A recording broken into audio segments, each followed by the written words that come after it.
I have a phone call from my pharmacy again. I will be back yet again.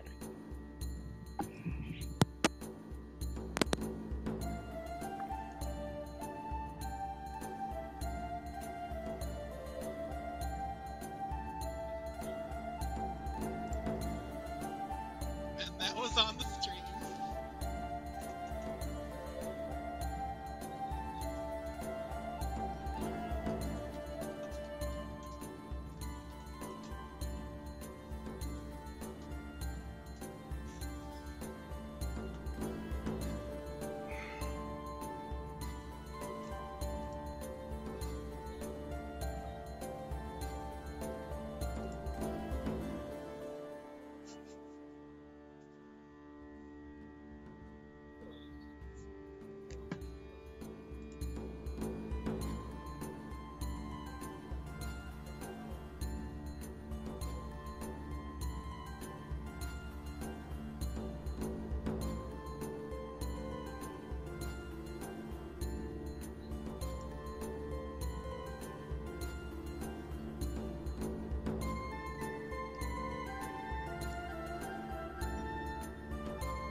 All right. So, episode 3. Apologize for the fact it's taken us 2 weeks to get here, but episode 3. I guess for brief recap, because it has been 2 weeks.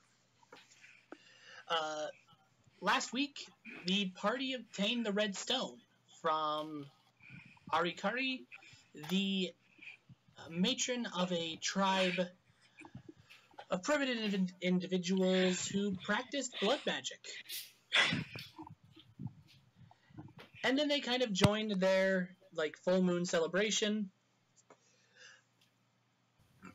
After we fucked up her understanding of the world. A little bit, yes. So, to jump right into it, we're gonna put the spotlight and the focus right on Tedrix, who wasn't here for the celebration last night, and now that it is the fresh morning post-festival, where do we find Tedrix, and what was he up to last night that we can glean from his surroundings and the place where he wakes up? Did you check your private message, Josh? Yes, I did. Okay. I read it. So, I think he did partake in the quote-unquote festivities. Okay. But I don't know exactly where he would have gone. Well, just start with the visual. Who or what does he wake up next to? He wakes up next to a guy. Is it a kobold? Please tell me it's a kobold. It's not a kobold. Kobolds don't live in this plane, unfortunately.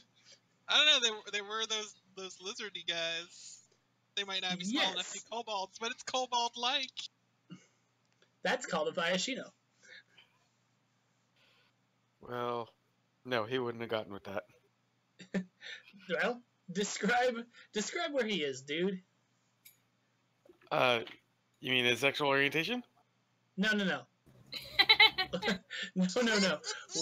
Where be he? Like I said, I don't know. He probably got drunk and went with a guy somewhere. I don't know. Ow. But where did he land? What do you mean, where did he land? Is he in a tent, or is he under the open sky? Is he No, tent. He's in a orgy? tent. No, he's in a tent. Okay. Okay, sorry. So it was fucking intense. Got it. Oh God, Cassie, really? First one of the night. First facepalm of the night. Great job. Alright. So. Side note, I'm here. Sorry, Yes. insurance issues. I understand.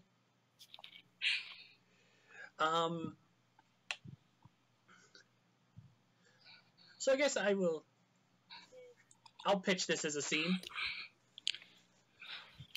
So Tedrix is waking up. The robe he was wearing, made of the Demu skin, Yes. with the whole like antler hood, is casually thrown across the tent, like hanging from a knob on one of the tent, like a woody knot on one of the tent poles. He is just on simply what is like a pile of furs. It's like kind of just like a wood like square frame with a bunch of furs laid over it. There's a dude next to him, Okay. like half laid over his pectoral, drooling slightly. Oh God. and all you know simply is, God, that sunlight hurts. It burns the eyes and makes the head throb. Why? Considering that this is probably his hut, I think it's time to start the walk of shame. Okay, if that's good with you, we'll go with that as the intro. No, I don't know. I'll probably just. Is anybody else awake, or am I the only person that's awake right now? We'll get to that. So, Tedrix heads out of the tent, right? Yes, after getting dressed. Yes. Let's say next we see.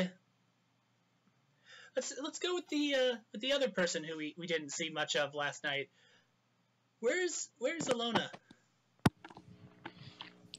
That's funny because she was invisible. Nobody saw much of her last night.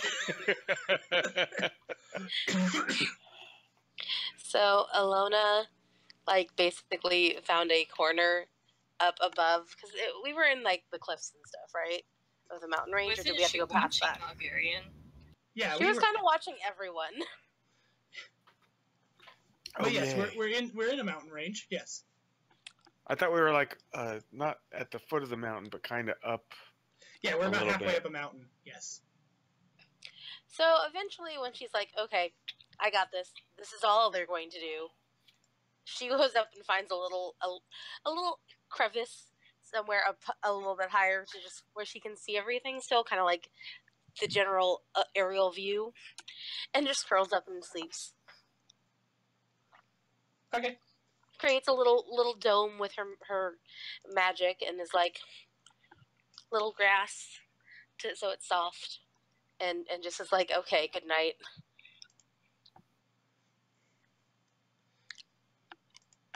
Okay.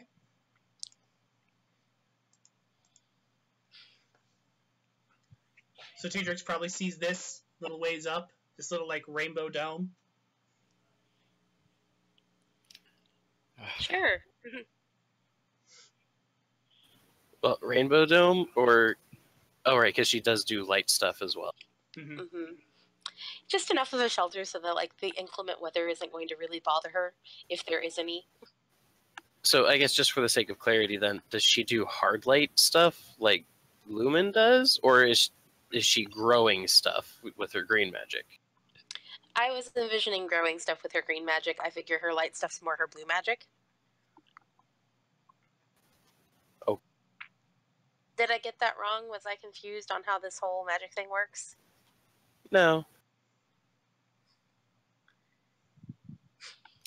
So it's not a luminescent dome. I mean, she would have tried to be maybe not super. I was about to say, is there really 2 fucking annoying balls of light in the sky? I just wanted to clarify that Now, because yes. Josh said that it was like shiny, multicolored rainbow stuff. I'm like, wait, what? Did I miss a thing? Maybe I missed a thing. It's okay. Well, I Sorry. said that she creates a cover with her magic, so I should have been better using my words. So, but I like the idea of like, let's see how these hungover people react to the light show canopy that she has.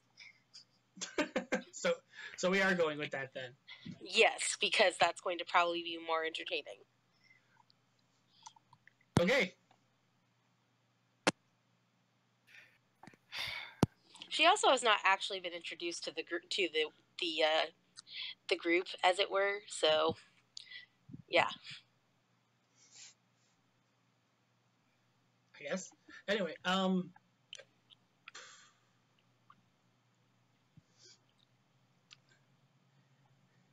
so from that, we then kind of pan over. Ametrine. Yes. Where did you end up when, it was time to pass out last night? I passed out from alcohol. So I'm probably just kind of in the center with a bunch of older men who had made the moonshine to begin with. Mm-hmm. And so it was probably just like, I don't know, just passing out drunk off our asses.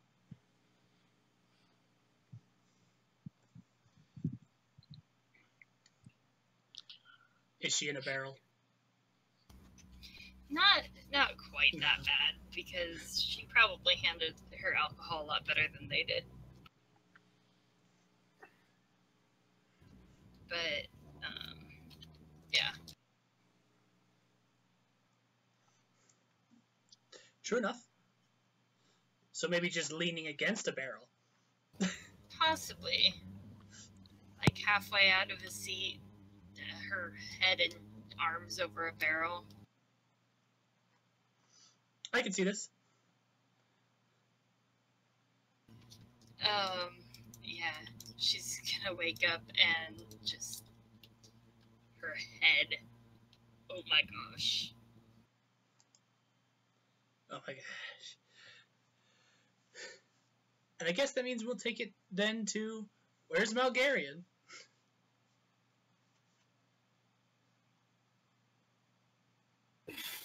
Malgarian is, well, first of all, he looks like Conan at the moment.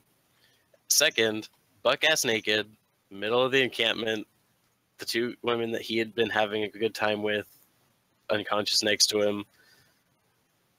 And since he didn't drink last night, yeah, he probably wakes up after a little bit and whatnot, and when he sees people wandering around like, oh god, my head, all life is suffering, he's just kind of sitting there like, yep, not even gonna comment. Is his tail wagging kind of satisfied with whatnot? He doesn't have a tail at the moment. He looks like right, Conan. Yeah, he's Conan. But if he were in dragon form. If he were in dragon form, would his tail be all kind of wagging? Probably. I mean, he's definitely smug as shit. He's just not going to, say anything overtly. He just looks smug as shit. No, he's just going to be passive-aggressive as fuck for the rest of the day. I was to say, is he just going to be like leaving his offspring around everywhere with no care for what happens afterward? Dragons are meritocrats. You survive or you don't. They are apex predators. Okay. Plus, that's the thing that's going to be getting addressed later.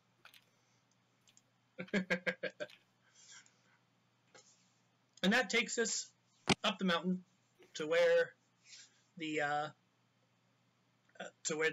cave of the matron is. Fizzle, how do you wake up? With Wake up. earmuffs.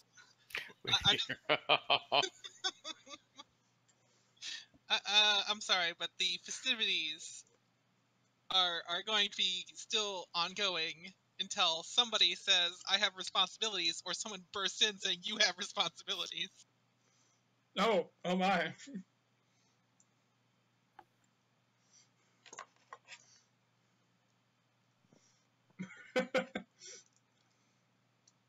Well, that's blunt. You know. Give me a second. My brain recoiled for a moment. So what you're saying is, Emily, we need to roll some fortitude checks on Fizzle and the chieftain lady. No, because it's not a It's the wrong challenge. game. It's not a challenge. Is it? Is it not? An all-nighter is not a physical challenge. Not for a pixie. Are we gonna be having to walk in and going, "Hey, Fizzle"? No, you don't have to do that. Malgarian could just walk in and be like, "Hey, Fizzle, really? You're still going? I'm proud of you." Somebody's part dragon. I'm gonna pitch this. So you're kind of in a rest moment at this moment in time, and Arikari has noticed that the sun is up, and gently kind of purrs to you. Do you think you could go get me some food from the campfire?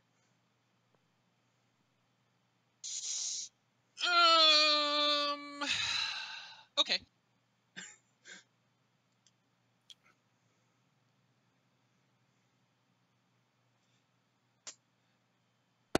And so Fizzle emerges from the cave, flying along. Body paint all smeared everywhere.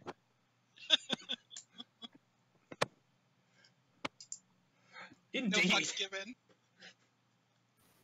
No, all the fucks given. No, there's still more. Okay. She gets a fist bump from the dragon.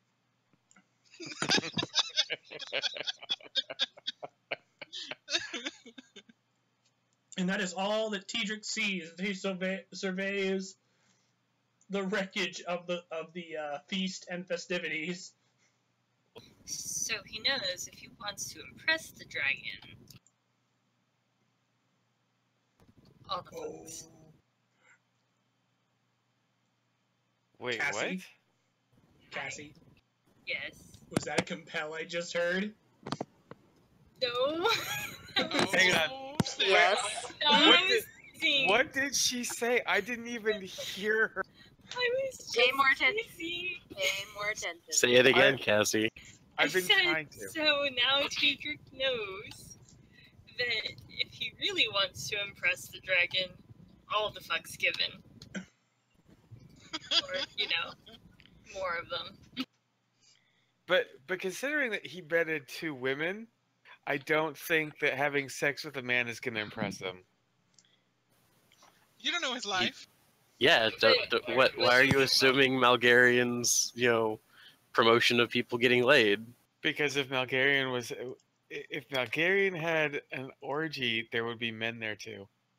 But Malgarian totally just fist bumped the glitter mage for anyway. For going all night. Yeah, For going all night. that was the reason why.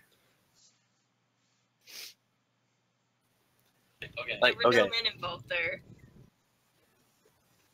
that's Cassie. I think you're missing the point then. No, what I'm saying is that Malgarian doesn't care what genders are there, just that it would happen all night. And that is accurate. Yes. like for Malgarian's own thing, he's like, breed all the stuff because fucking Dragon Brood Lord has a goddamn fetish.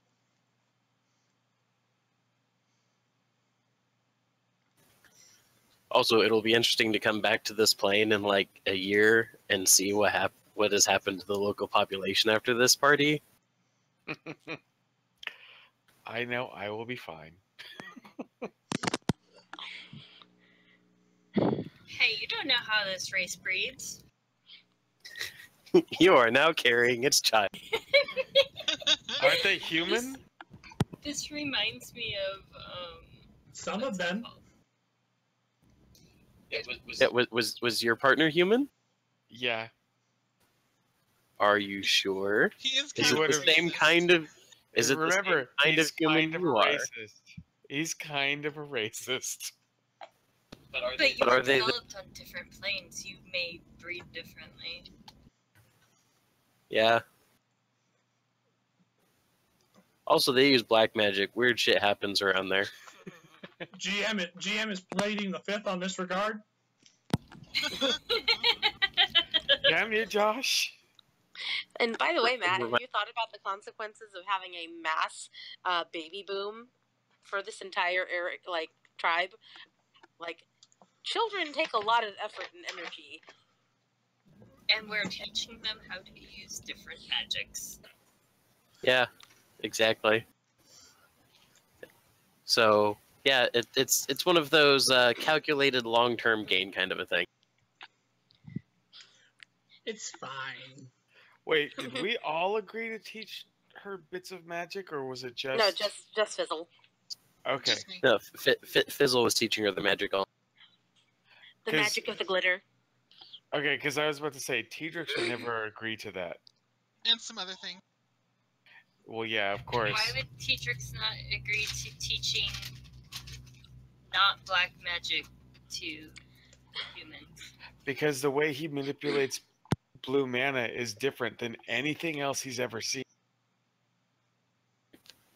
Yeah, his blue magic's fucked up.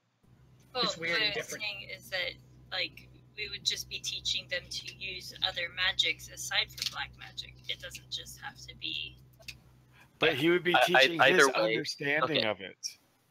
Also, Jimmy's right. His character never said that he was going to do it. The only person that ever did was Fizzle.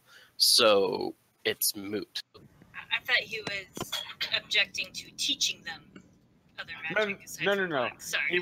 He would never agree to him teaching his understanding. Okay, because... No, he doesn't Yeah. care what anybody else does, because it seems like everybody else's magic works pretty similarly to every place he's been to.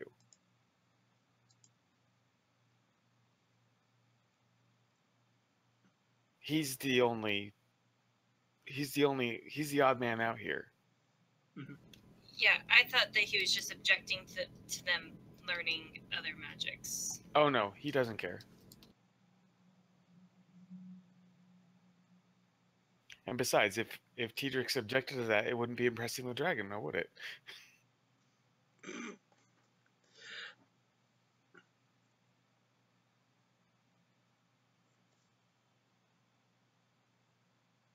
Thanks. Whoever's taking the fate points, put them back.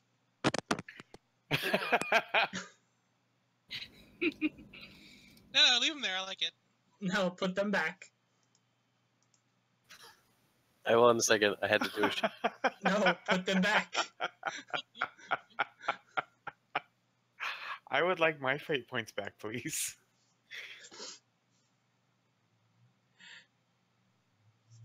Now they're all chained up and everything.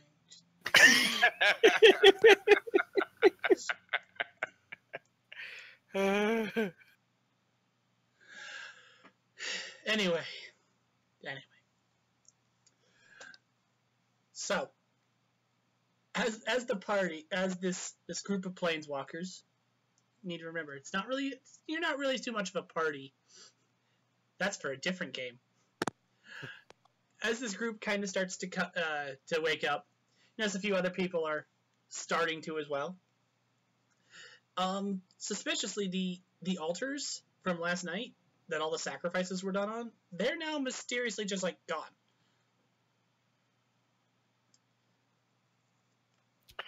This is some black magic bullshit. They look well. You see clear signs that they were moved somewhere. But yeah, all of the altars have just gone, moved somewhere in the middle of the night. Okay. Yeah, I don't care. I'm on a mission. I got to get some food, and then get back to the tent or the cave. Because her woman needs sustenance so she can continue. Humans are just so fragile, but it's okay. I don't mean to cockblock here too much. If you'll excuse the hardware inaccurate meta phrase, but yeah, Clam jam, that's right. You I don't mean to told be me a about that clam last jammer. time. But to be fair, doesn't the chieftain lady for this tribe, now that it's sun up and everything, potentially the knowledge that she's going to, later today be mourning the death of her friend, that might kill a little bit of the lady. I'm trying to watch a movie. That's later. Fucking hell. That's later. Don't worry about it now.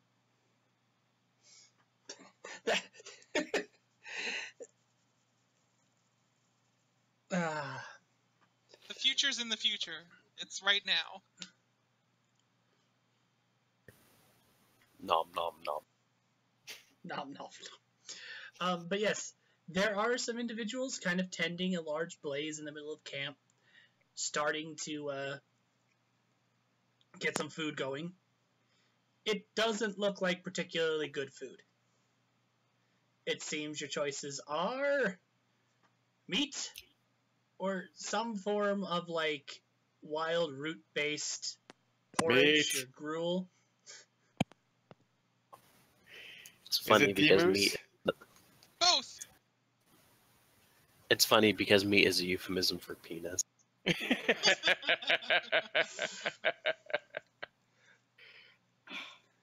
Which you can all kind of smell this stuff cooking as well. It kind of wafts over the camp because they are preparing for a lot of people. So there's like a big clay bowl sitting on some embers next to the fire as they make this kind of just like porridgey, gruel-based stuff. It smells good. It smells like breakfast. It does not look good. It is very gray and sludgy looking. So it's like poi. I've never had poi, so yes.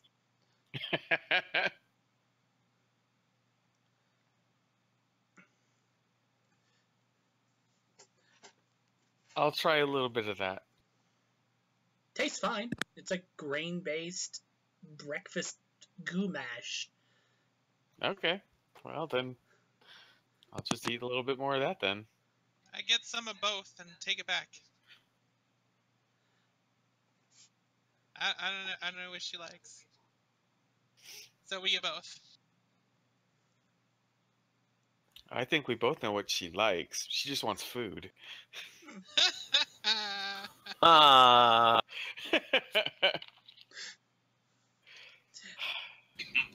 I am going to have a bit of meat and a bit of alcohol. Hair of the dog that bit you? Yep. Oh, more alcohol. Bulgarian's gonna tap the rock mermaid on the shoulder and just point out I'm not carrying you back today. I just would like to let you know I'm already going to have enough passengers. I'm good to fly, don't worry. I can't remember, Josh. Did I let the pteranodon go? You left it in the crag. Okay, so I left it where we initially landed. Well, then, in all fairness, I can carry. If you want me to, I can carry the priestess lady.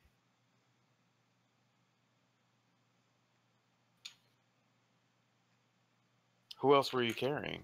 The priestess. Largely her, because there's going to be a discussion she and I have to. Okay. Then, ow.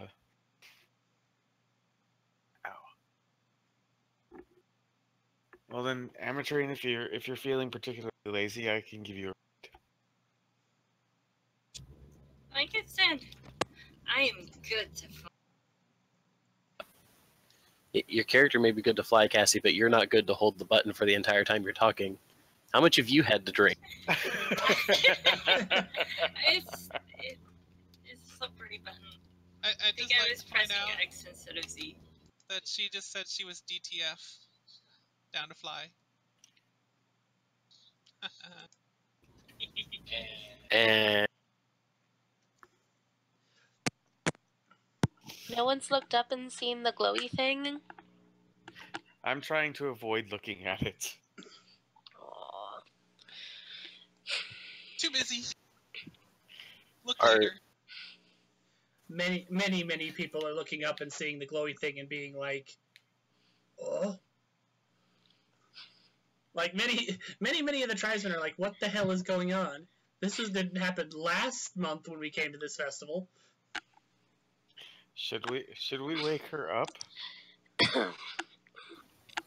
well, the question is, did she, before everybody went, or before she went up to go make it, did she tell anybody that that's what she was going to go do? Nope, because you all looked particularly busy.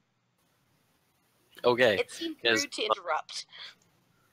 because Malgarian's going to look at this and be like, yeah, I think somebody should go look into that, but I can't exactly just go fly up there right now and remain subtle in any way, shape, or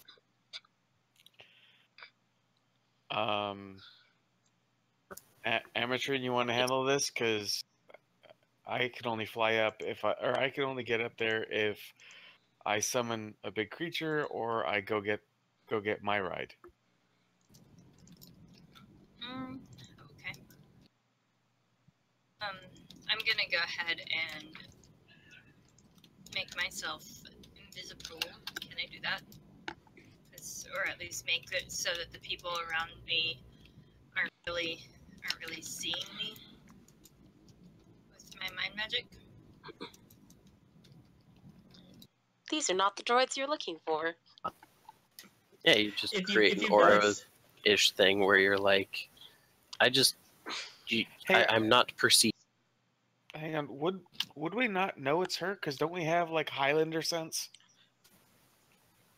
Within like line of sight kind of stuff. It's not super clear. Okay. And it's not super accurate. Like, just because there's you can sense there's other planewalkers, you can't tell who they are or where it's coming from. It's just more of a, My spidey sense is tingling. yeah, my spidey Okay. sense is tingling. There must be a planeswalker nearby. Okay, I didn't. No. I thought it was more Highlander sense than spidey sense. That's my fault. I kept using that as a descriptor because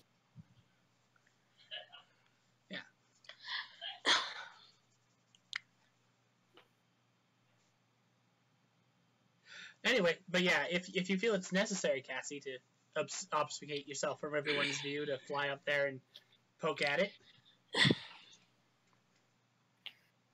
Well, they were saying, to go up there, like, sneakily, right?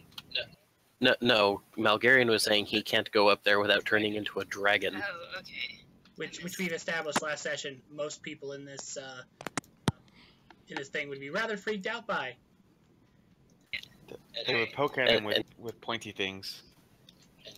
And while he could turn into something smaller that could fly, that still involves some shape changing, and that could become a. Alright. Well, I'll just then go up there. Okay.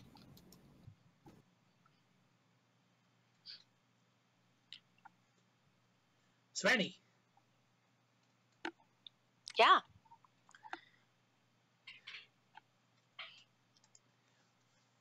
I'm dozing. I know I'm dozing. So what is she? What do you do, Amateurin, to let me know that something's going on? Once I actually get up there, Just assume what you do when you get up there. I probably just gonna knock and be like, "Hey, Luna, And she has messed up morning. hair, and she, like, rubs the sleep out of her eyes. Oh! Yay, morning! Okay. What are we doing? We're going to be heading out at some point soonish. I just wanted to make sure that you're awake. Ooh, okay. Is there food? Yes, there's Cool. something. Awesome. I'm not really sure what it is, but there's something. Okay. She waves her hand, and the dome disappears over her. Thank you.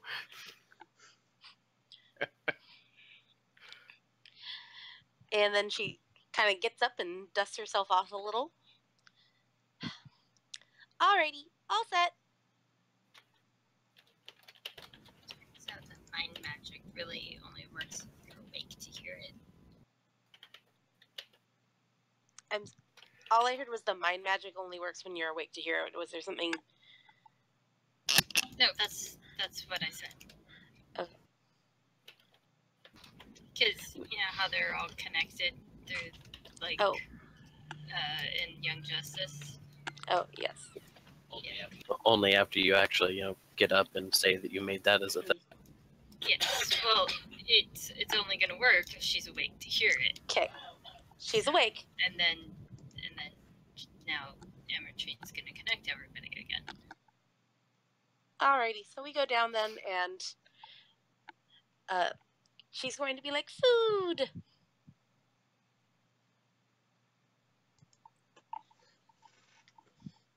Which one does she take?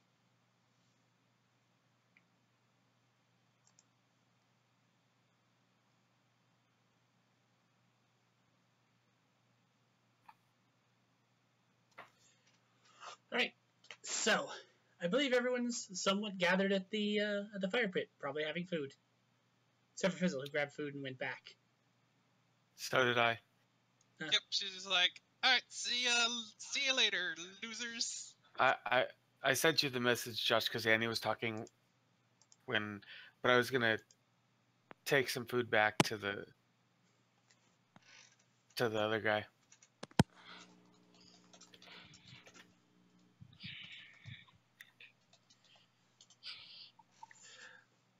Okay. You're not actually losers. I just said that. And yes, Josh, I would. Except for maybe Tedrix.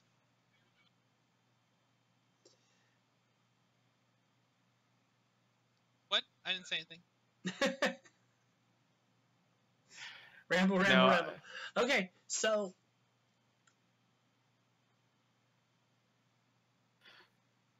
alright.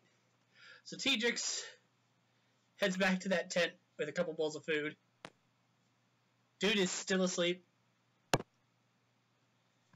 He seems rather content about it. What about the food or About the sleeping. Oh. He is also smells slightly of alcohol and probably is glad to have to not deal with the Daystar.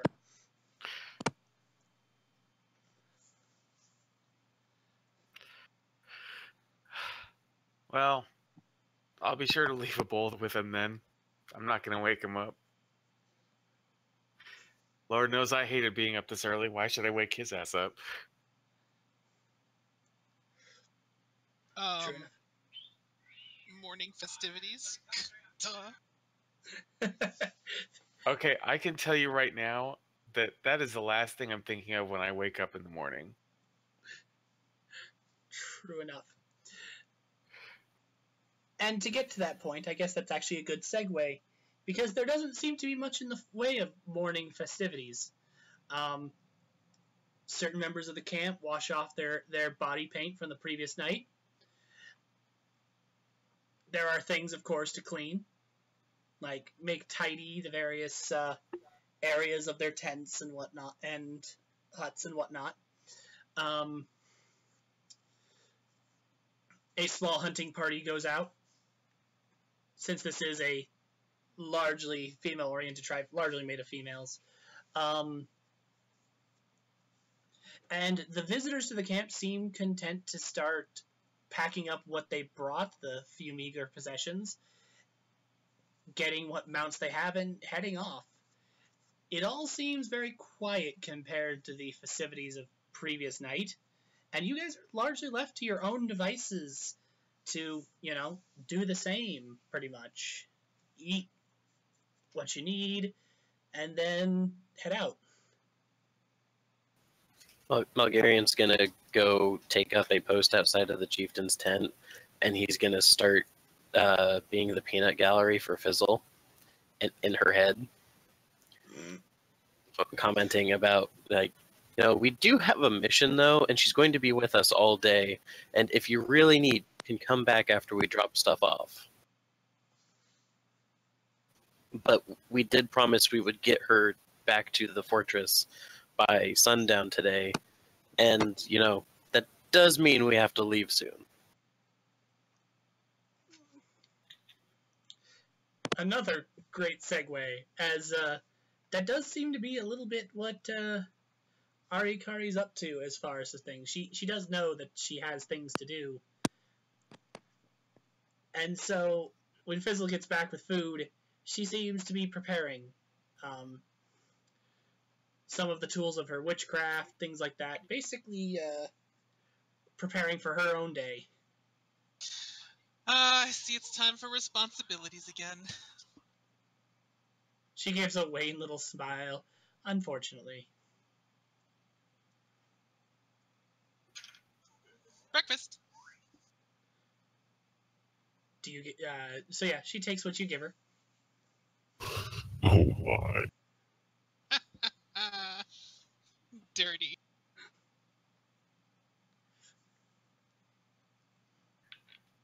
You walked into that one.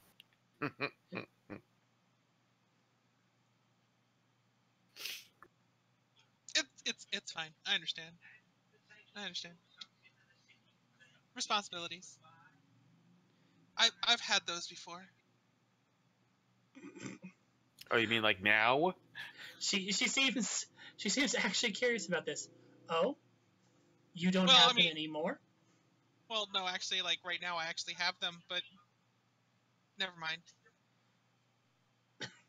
It was supposed to be fun.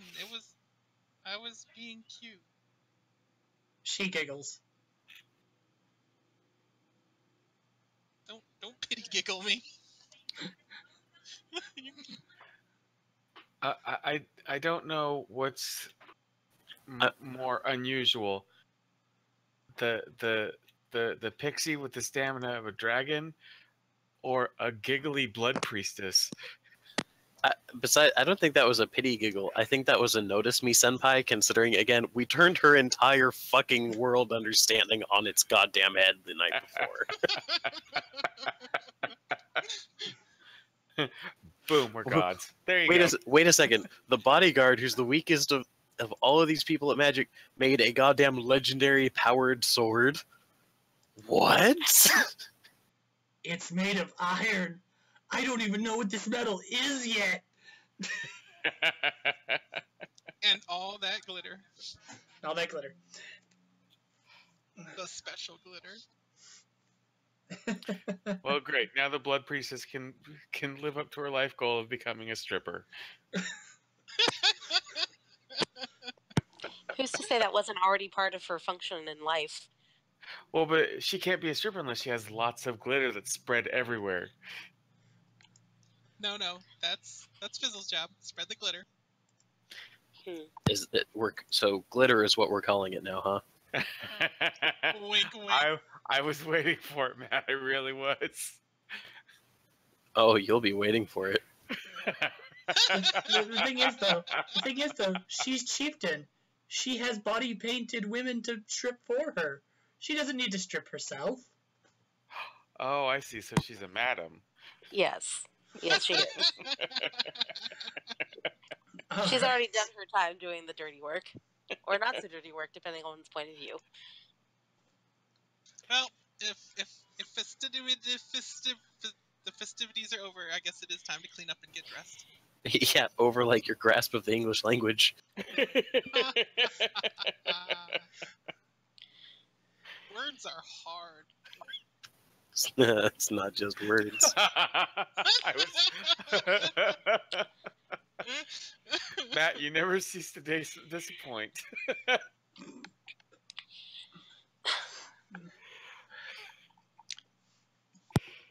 But towards that, she does in fact also get dressed, taking your suggestion. Though when it gets to the time of her hair, which is massive in length, she kind of looks at it and looks at the various like bone combs and things like that she had last night to arrange it into that long, like almost headdress like formation, and simply says, "I believe I'll go with just a braid today, considering I'm traveling." That's probably for the best. I has opinions, but it's like just because I'm a hair geek.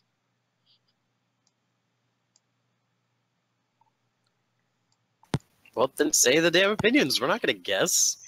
So like practically, as speaking with someone who has hair down to my hips, like it's actually more comfortable and easier to manage your hair when it's up in a like more compacted style updo, because then it's not getting blown around everywhere and in your face, and it's not falling out.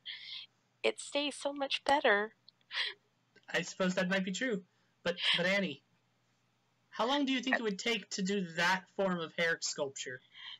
Depends on what you do. A crown braid can take 10 minutes. This chick has like 7 feet of hair.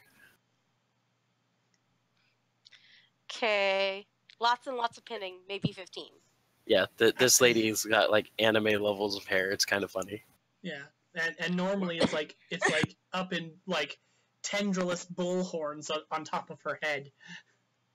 Well, what if she just took that massive length of hair and gave herself a little bit of slack in her hair, and then just tied it around her waist? That takes like a couple minutes. BDSM body harness made out of your own hair. Somebody's played Bayonetta recently. Someone has. Anyway, but yeah, she... Getting to the point of this... That's why I was going to try have and a not say point? anything, because, like, I was like, wait, this doesn't matter. It's just roleplay. Yeah. She asks Fizzle if she'd like to help. Yeah, obviously. And so together you get it into a more travel fit style.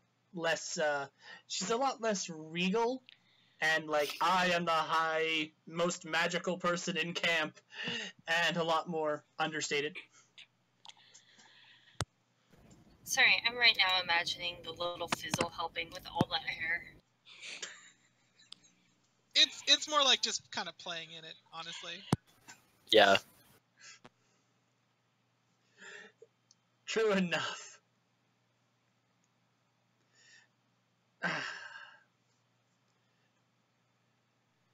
Yeah, with that, I believe she emerges from the tent as well. There's definitely glitter in that hair now. There's definitely glitter in that hair now. Remind the GM, because I didn't take a note on this last week. Did she hand you guys the red stone, or does she still have it? Yes. Okay, you guys have it? Who in the party has it? I do. Me. I think that the pragmatic thing to do would have been to give it to the invisible person that nobody knew was there. Okay, so Alana Still has out it. of hand. Dee. Any objections to that idea? We're all screwed now. But no. Nope. No. You're actually less screwed than you'd think. I have a wonderful compel if she forgets that she has it. What's in my pocket? Yep. Alright, so... It's perfectly safe, everyone. Hey, Josh, a little bit before we leave, I'm going to head back down to the Pteranodon and change my clothes. Okay. So you're back to normal as well? Yes. Which is fine. So Arikari actually approaches the, Yeah, let's do this, considering she has no idea that Alona exists. Yep.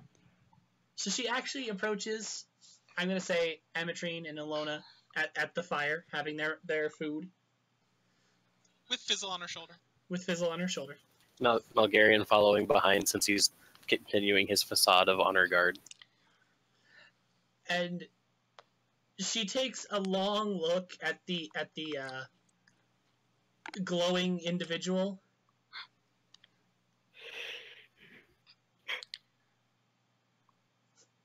And Who's doesn't seem to- oblivious. yeah, and she doesn't seem to quite know what to make of it. Like, Ametrine is a lot to take in. Ametrine and Alona, it's even more to take in.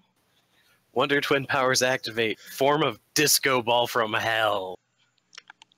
So, I'm just gonna say that you should probably just accept it and move on. I did not realize you had a fourth with you. Oh yeah, she Or was fifth. being Sorry. invisible. Don't worry about it. That's okay. I'm not with them. She, What do you mean you're not with us? I went down to go change. yeah, he's. But no, she's actually stating, like, I didn't know that you had a. She kind of looks back. Why the subterfuge? Sorry, she wouldn't even have that name. Sorry, I'm forgetting. Their language is primitive, and I need to use small words. Why the lie? Yeah, why the lie? Because we didn't know exactly what we were walking into. And then afterwards, I don't know why she stayed invisible. Maybe she was just shy. Or Well, it could have been the massive orgy that was happening. Shush, you're not there. I know. She looks confused at the concept of shy. In the mind voice, Ametrine says perhaps she did not want to startle anyone during that time. Couple of those things all rolled into one. Shy. Like prey animals, they like to hide because they don't like a lot of people around. Well, and everyone seemed to be involved in some very private affairs at the time, and Ilona, yes, the word you are looking for is sex. private affairs. Yeah, Affairs is an appropriate word. the cave doesn't exactly have a door. Like, it's like wide open. Still, where I'm Not from, very private. in general, you do those things privately, and I wasn't going to participate. It seemed a little awkward to just sit there and be present. She seems like completely blown away by this concept of privacy, considering that like she probably has the most private place in the entire camp, and the most that she has is a large skin over the door of a cave. Like this idea is, she's like, she gets it. Like, you can tell on her face she gets What? it. But she's like, what? Why? It's not like the whole tribe won't find out anyway. Well, it's not like it's a secret when anything happens back home, but it's more a matter of it's not so in your face, and just it's a little more complicated with me, and if I want to do anything like that. My dad would have some opinions. Not that Mom cares, but Dad would definitely have some opinions.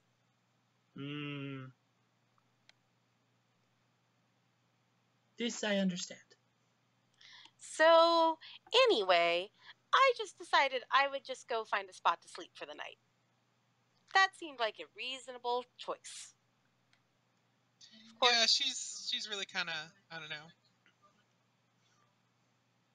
prudish. She gives you a look like you do you. Well, it's not like I wanted any of you to stop what you were doing. That's being a prude. I guess, but like, you're not even cool about being a bed. It's pretty repressed. I didn't say anything about your behavior. Why do you have to have an opinion about mine? I have lots of opinions, and very, very little desire to keep them. I don't know, because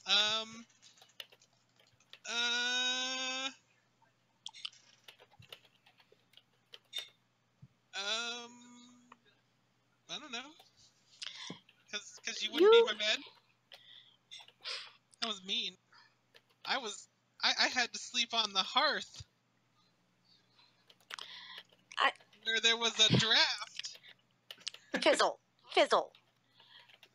I swear, I just feel like you're going to asphyxiate me with the glitter that falls off of you during the night. That's silly. Glitter doesn't kill. Well, Yes, alright, it fair does. enough. There's I no believe- getting rid of glitter once it's been out of the bottle. Or fairy in this case. Arikari looks over it. You did tell me about how you could use the glitter to kill people.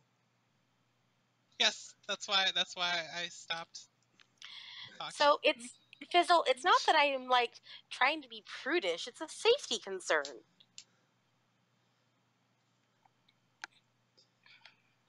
Fine. I like Jeez. breathing. Would you like to ride in my pocket? Would that make it up to you? No, I'm riding with my new favorite person. Okay, Fizzle. You do that. I am doing that right So- now. As she looks around to those assembled, she's kind of just like it's obviously finally like fully dawning on her. You're not from here. Mm-mm. Thought we had been rather explicit in that last night. Yes, but she takes a moment. She tries to find words to articulate. I thought you meant like across sea, across land, across sky. What have you? We've been across those things too. Just some other stuff too. Wasn't one of her titles like the High Witch or something? Like the Supreme Matron of Blood Magic or something like that. Yeah. So at this point, Malgarian just gonna like walk up and like not touch her or anything, just walk into field of view and whatnot. And say, Matron, if you would like a more thorough explanation, I do believe that doing so outside of camp would be more prudent, and we can do so while we are on our trip towards insert name that I forgot's fortress. Vane. Vane's his name. Yeah, while we are on our way to Vane's fortress. Hey, I'm gonna kind of broadcast over the mind voice that if somebody could please bring the Pteranodon some meat, because he's been here kind of leashed up all night.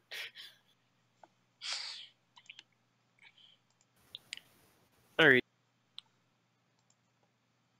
And I didn't think of that about that when I just wanted to wear my clothes.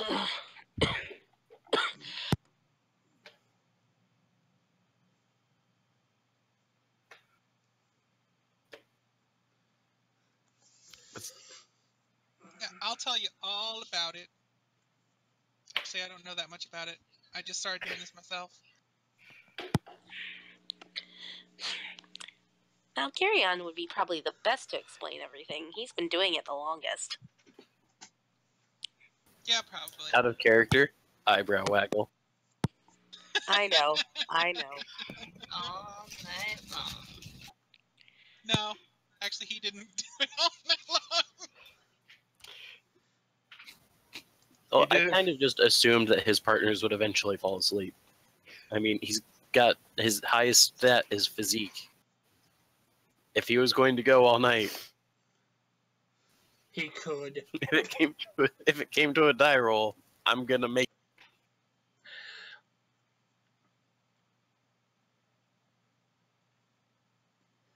Yes, so she kind of puts that aside for now, and simply asks the pragmatic question: how will we be traveling? We're going to fly. I open up my wings more. Alona just starts hovering. Your travel accommodations will be taken care of. Yeah, please, just don't be afraid. It'll be okay. I'm right here.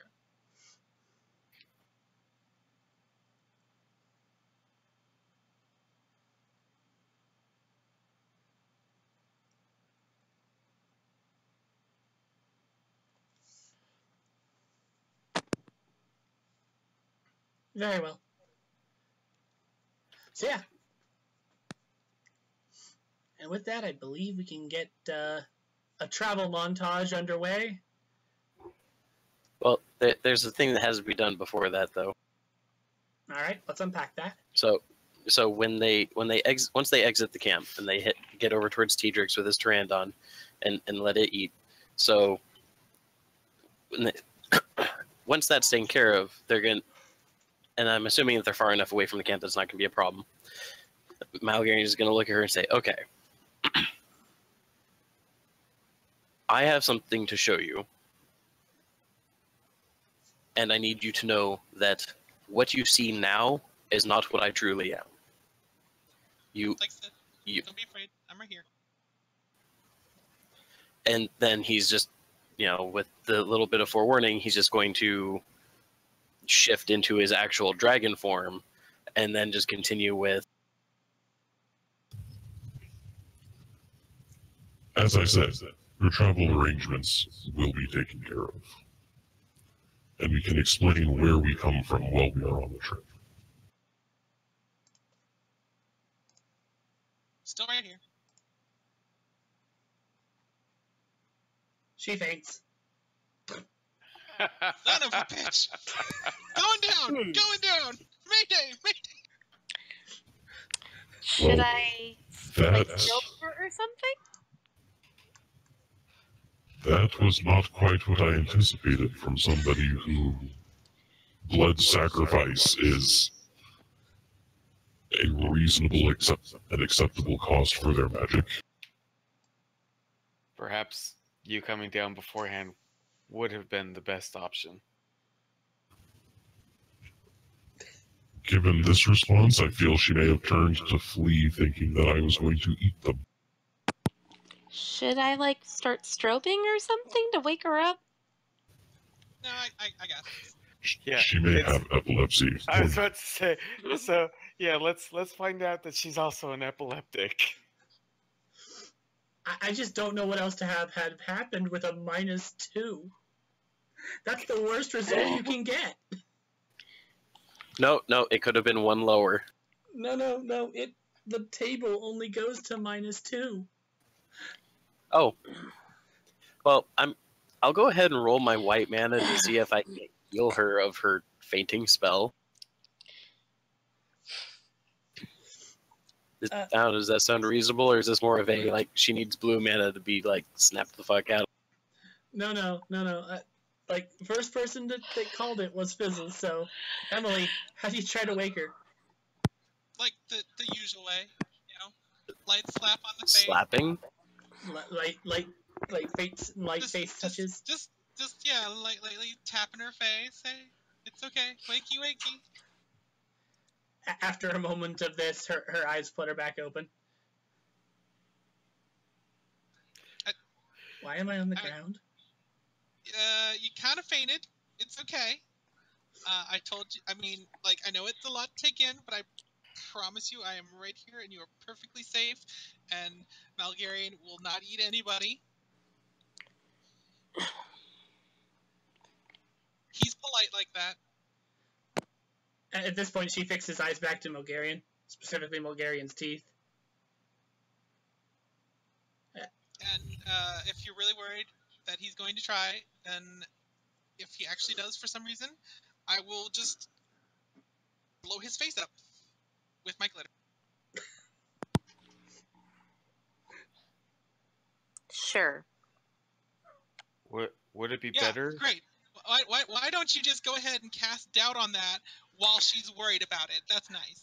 In the mind voice, I'm gonna just ask it. Would it be better for her to ride with me? We can always discuss all of this after she pays her respects. No, she seems to be getting over it. It was the initial shock of, oh my god, there's a big thing, and now it has big teeth. This is the thing that normally, if you ever meet face to face on this planet, you die.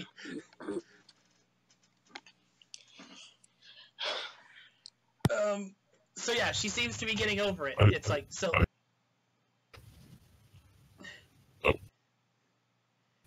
But Malgarian, just while he's sitting there on his haunches, just going to be, at the tip of his tail, casually flicking back and forth, and just in the mind conversation and whatnot, so that he doesn't get put off by the. I have always wondered what it would be like to be objectified so much. It is an interesting experience. At this point, she's actually getting up and kind of like walking around him. This is the most fearful creature I've ever seen on this planet. It has the face of one of the gnashed teeth, and yet it can fly. It's impressive, isn't it? And it has 4 sets of talons rather than 2. And its tail is nearly twice as long. And it's a he. Also, he can talk and do magic. Yes, I can. And as Amatrian stated, yes, I am a male. But additionally, you've seen when the black clouds streak with light. Correct? She nods. I can exhale that. So, as far as your question from earlier, no, none of us are from your world. She actually like gets in front of him and looks around to everyone else, like, and points up at him again. He could rule this whole world as greatest predator.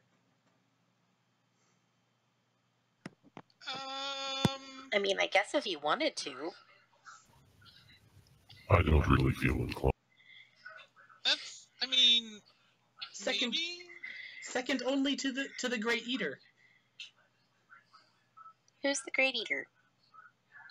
The green thing, remember? We talked The about mimoplasm? Oh, okay, I wasn't actually here for that, so... Oh. Yeah, you weren't here for first session.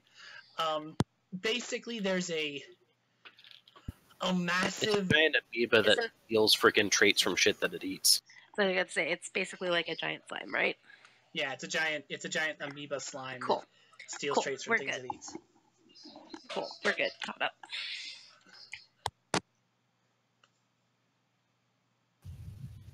To be fair, given our combined strength, we may even be able to destroy the Great Eater.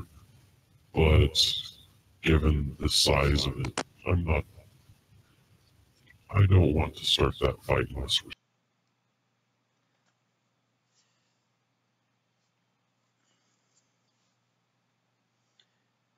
Well, she kind of looks around again.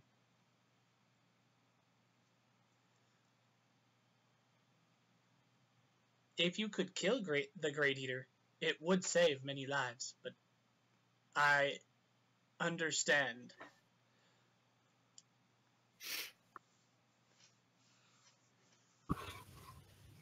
Either way, we have daylight burning, and we can still talk while we travel. And at that point, he's just going to kind of like turn to the side a little bit, and so he can lay down and lower a wing so she can actually get onto his back. Almost with enthusiasm, she scrambles up there because she's like, "Oh my god! Oh my god! Oh my god! I get to ride the big scary thing! Yes!" And a fangirl was born. Well, she is still primarily black-red. I get to ride the big scary thing. Yes! Power is mine! Does she gain the trait, wants to impress the dragon? No, she does not. Maybe no, later. wants to control the dragon. Well, she's in for an interesting surprise for part of this discussion. So, okay, so I'm assuming Fizzle is still on her shoulder, right? Oh yeah, back to the shoulder. Okay. So Tedrix's Pteranodon gets to eat, and then, yeah. So by this point, I assume pretty much everybody's ready to go, and we can just assume that traveling is happening whilst character discussion continues. Yeah. Yeah. Considering it Yep. takes a half day, you have more than enough time to talk. Okay. So the other question then is, Cassie, since they're all going to be flying at, decent altitudes and high speeds, are you bringing her into the brain conversation, or are we going to be able to are we keeping that a quiet thing? She's going to put that up for a vote. Okay, do it in character. Alright, do you guys want to bring her into the thought? I vote yes. Of course you do. I don't see what it would hurt to do it.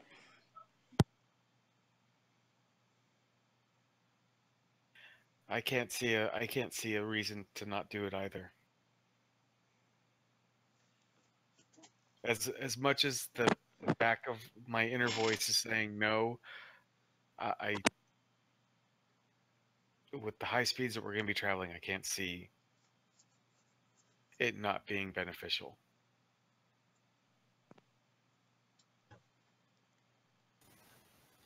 All right. Go ahead and do it, Amit. Alright. Also, Chief Matron, since we will be traveling, we will be able to hear your thoughts, and you will be able to hear ours. It will be easier to discuss things. Not all thoughts, surface thoughts that you want us to think here. Sorry to interrupt AFK for a minute. I have drugs. Drugs are bad. Okay. Drugs bad, okay? So, she kind of looks confusedly at this. Your Is brain witchcraft? voice. Yep. Yeah. More magic. At that point, she just kind of shrugs. She doesn't understand, but she's sure she will in time. Hello, darkness, my old friend.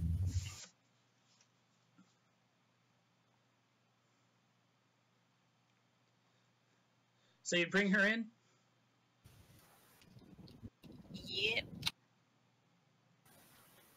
So once that's all done, then Malgarian's going to go ahead and take off very casually and try to stay low until they're out of eyesight or easy scouting distance or whatever of their camp. And then he's going to go ahead and head towards higher altitudes. And you also notice that the moment that she's added to the mind link, she doesn't have to talk in such things. She understands things much quicker because it's based off of concepts rather than her vocabulary. Well, that will be beneficial. Indeed. She also seems absolutely amazed and kind of squeeze a little bit over the mind link. Nope, Josh, you're playing the character. I want to hear your... Hang on, I have to articulate what fangirling would sound like for this character. Give me just a second. It probably involves carving the heart out of his... Oh, wait, no, not anymore, because she's disenfranchised with black. For right now, until she resolves it, yeah. Wait, what happened that made her disenfranchised with black? She had to take it as a consequence for losing the Malgarian. conflict. Malgarian happened. Oh.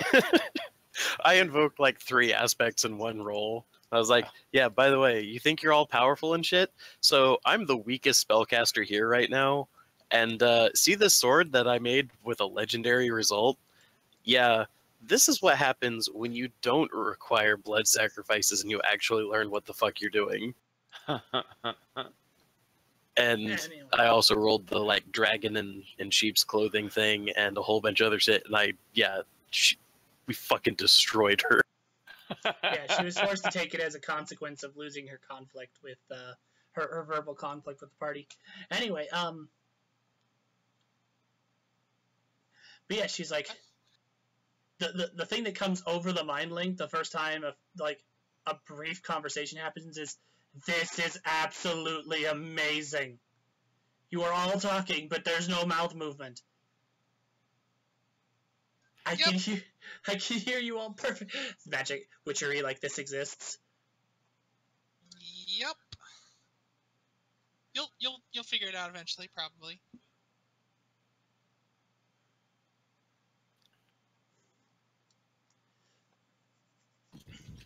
Or at least something similar. I don't even think that would be possible in my lifetime. Well, give it a shot. Might as well try. We got you a really good start anyway.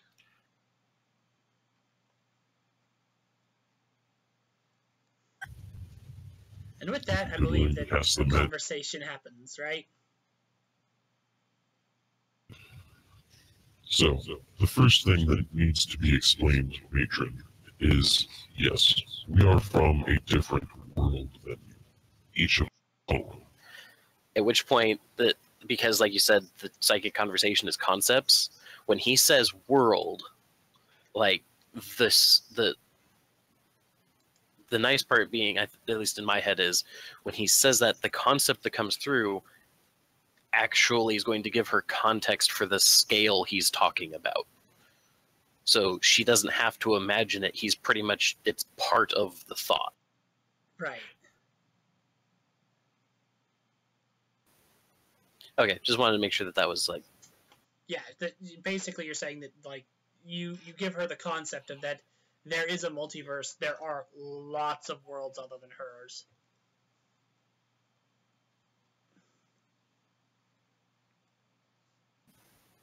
Yep. Okay. Well, and also like just the concept of how big her world, even her world, can be.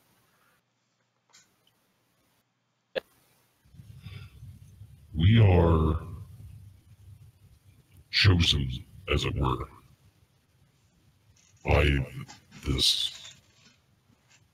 all of the worlds themselves, given power to travel from one to the next. Vane was one like us. This was not his home, but he chose to stay here for his final days.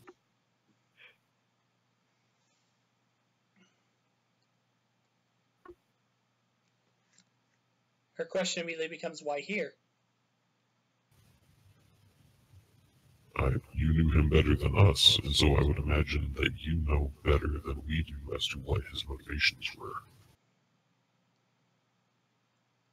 She gives a shrug. I do not. Well, then perhaps once we get to his fortress and resting place, you might be able to find your answer.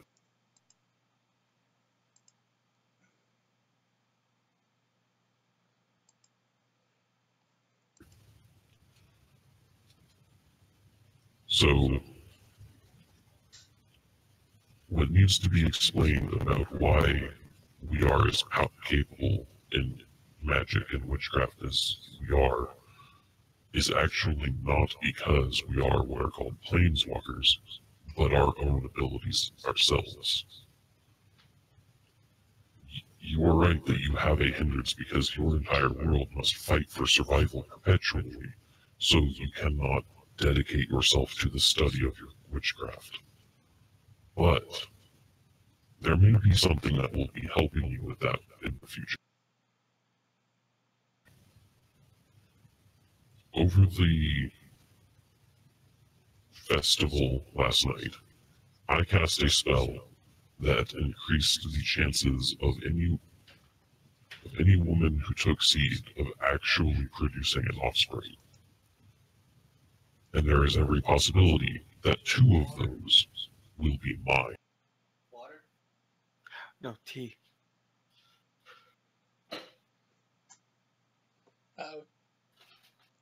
She seems curious about this. How would one such as you produce with one so low as us? I'm able to take your forms on my body.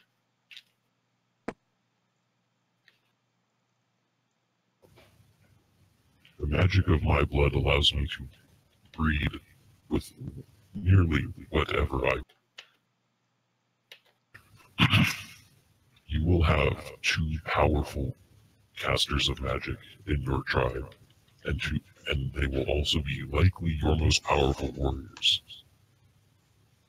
And I am entrusting you with the responsibility that they be raised to protect life, to protect any tribe, to protect whatever culture your world produces. Because your world must be stronger if you are to ever be able to be as strong.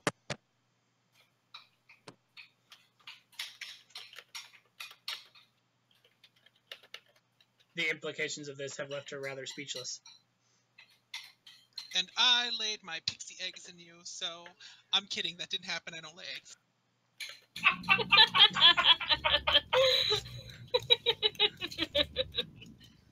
She seems now almost relieved.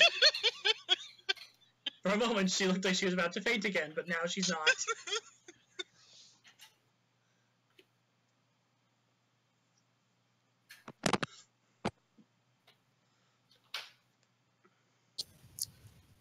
They entrusted you with the responsibility of the Red Mana Stone. And I am now entrusting you with the safety and duty of my offspring. I will return now and again to assist as necessary. And I will look into seeing if a method can be left for you to contact me if you require it.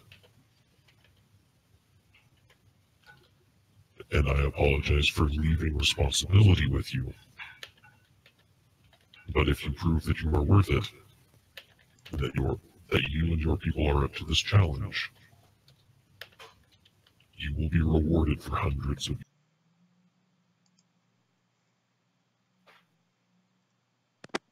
Really quickly out of character, does Matt keep cutting out for anyone else? Yes. Yeah. That's fantastic. What? It's okay. I got what you were saying from the context. Like, I got hundreds of years.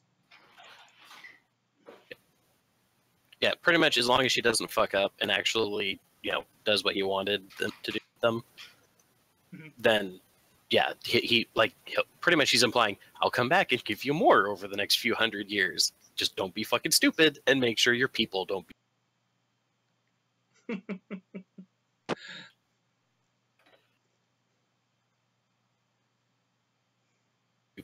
All right. So. Hi, I'm back. Welcome back.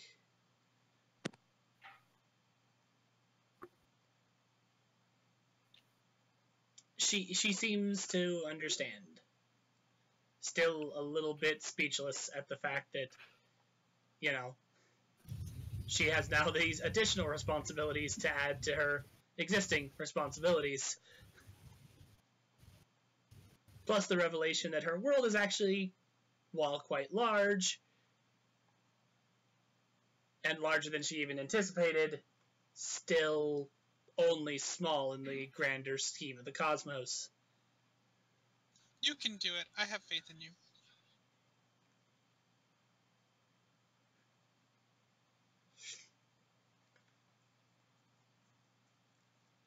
I am glad that someone does. So, with that, I believe we all... Should we montage to Vane's tomb? Sure. Sounds good. I'm okay with that. Anything else that anyone else needed to unpack?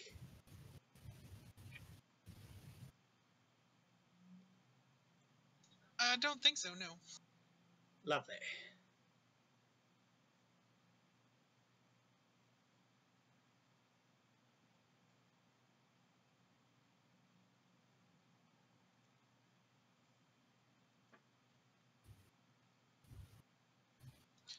Actually, I'll be right back.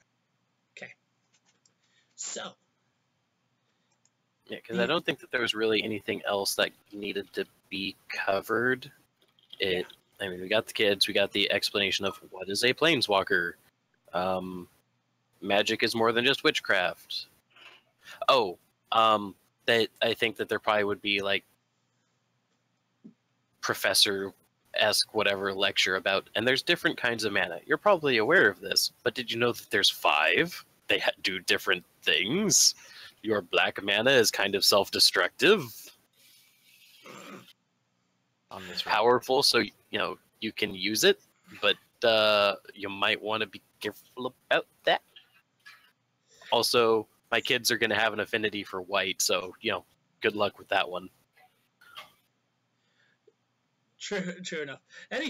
That's gonna make it interesting. Notes. Oh, great. So Matt has decided that the way he's going to affect this plane is to fuck it up like where Tedrix is from.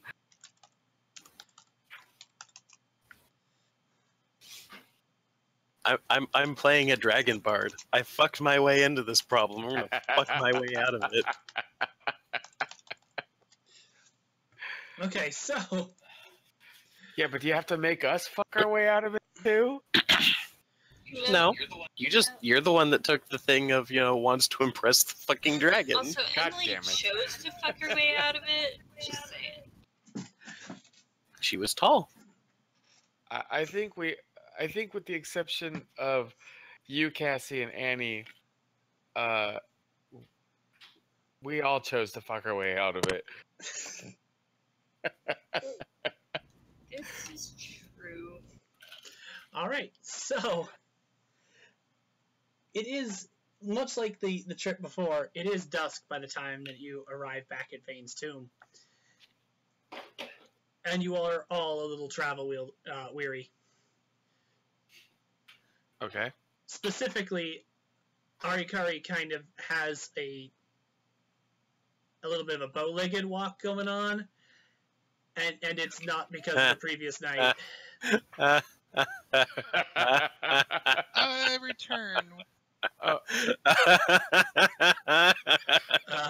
Oh, great, Matt. You gave her rickets. With perfect timing. What just happened? Basically, they got back to Vane's tomb, and Arikari gets off of Bulgarian's back, and is she like, has rickets. I've been sitting kind of bow-legged all day, and so she's got kind of that bow-legged walk.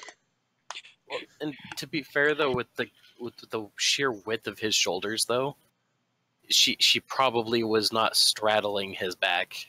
That's true. Also, Aragon told us showed us what happens when there's a scaled thing betwixt your legs and you do not have a leather saddle. Yeah, you end up kind of ripped up. So yeah, she was probably like sitting, but still that's a long time to sit. So she is kind of doing that, like, not really a bow-legged walk then, but more of a, like that walk that people do when they freshly get off an airplane. Yeah. They've been sitting all day. My right leg is asleep, but god damn it, I'm not going to admit it. I'm going to keep walking. Exactly. She's doing that walk. And her head is just on a swivel at this place. Not by this point though, she's had enough amazement and surprises. Now it's just sheer inquisitiveness over, like, this is Vane's place. This is the place he decided to make. So she's kind of just trying to take in everything that she can as quickly as she can.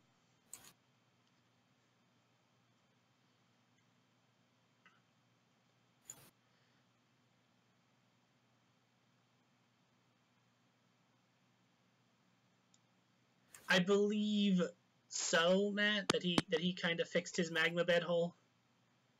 Okay, because that's a big hole to leave. So yeah, if we didn't say it on stream that he did, well, he did. So have fun with that. Yeah. But she kind of heads inside. kind of looking over things and touching on things. I'm not gonna. Hey, Josh, I'm not gonna leash the Pteranodon. I'm gonna let it go hunt. Okay. And So then, it does. Yeah, it sounded like you had more to say, Jimmy. What was that? Oh, and then I was just gonna head back inside.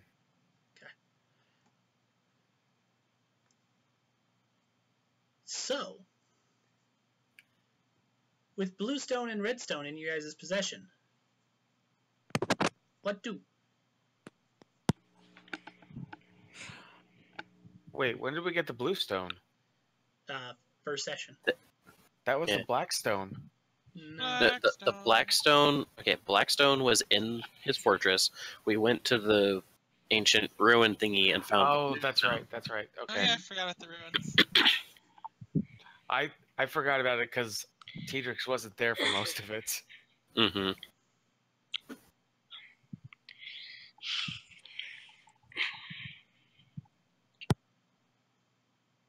Well, Malgarian's gonna elect to let other people go deal with the emotional episode of grieving, and he's either going to ask to take the stones downstairs and put them into the damn gate thing, or he's just gonna stay outside and wait till everybody's ready for that train wreck.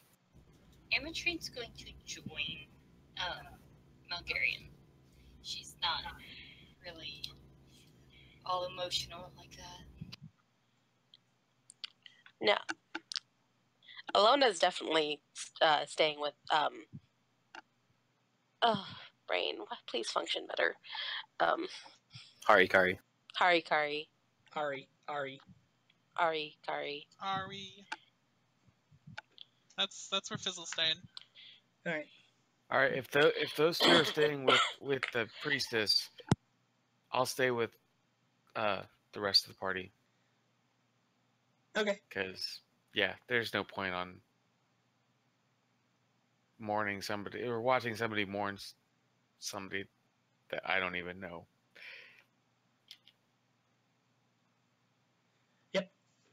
All right then. So cold. So cold. Shut up! You're just trying to better again. No.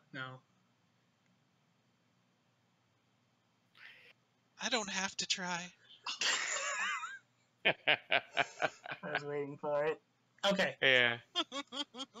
So, we'll do this in two scenes then. Because, just to make sure I understand, does Bulgarian, Amatrine, and Tedrix have an objective while the other three are dealing with their things? So that's going to depend on what the group wants to do. Do we all want to put the stones into the gate have everybody there for it? Or do we want to just go put the stones into the gate, see what it gives us for our next hint, because that seems to be what direction it's going in, while the others are dealing with Arikari and her issues? Let's do that because there's no telling on how long it's going to be. My only concern with putting the stones in place is we are leaving them unattended. The fortress, though, is kind of protected on its own, and nobody can get access to it unless they have the key that we keep on our persons. Okay, then. Plus, the Buddha door doesn't unlock unless you have the key Malgarian's hiding. Yeah. Okay. Plus, there's the other side of that. Once you put a stone in, you can't take it out. Yeah, the pillar grabs it pretty securely. Okay, this is because I was not here the first time, so... Yeah. Proceed. All right. So, we'll is it then that everyone kind of wants to be there when we put in the stones and get the next hint, or are we fine splitting up and doing it two at the same time? I am okay with splitting up. Ilona does not have a true need to be present for such things. Right. Yeah, it's not a big deal.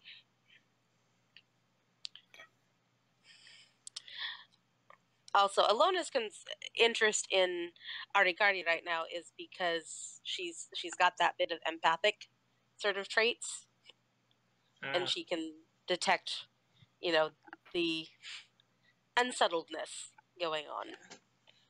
Well, Sure. we're still all connected through our minds, and I think that the two that are not going to be there just said they didn't care. So, Okay. yeah, let's go do it.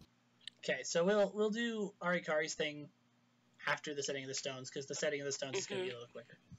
So, as the three of you head down into the vault chamber, the stones are still where you left them, and it's just as simple as previously.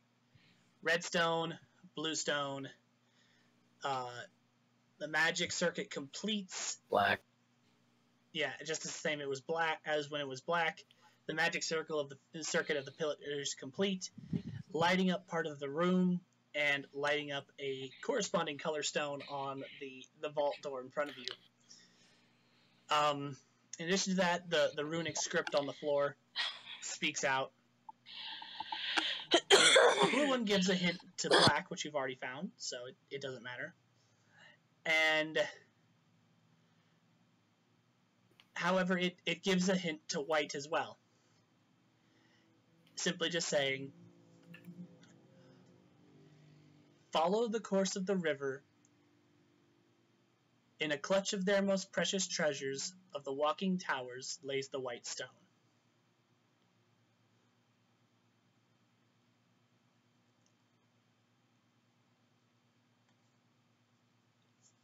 As you insert red, red gives you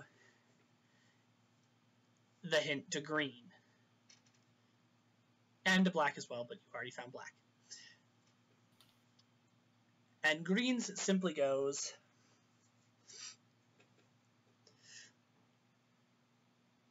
entrusted to the strength of Raider's arms, the mix of scale and skin of the deep forest holds the greenstone.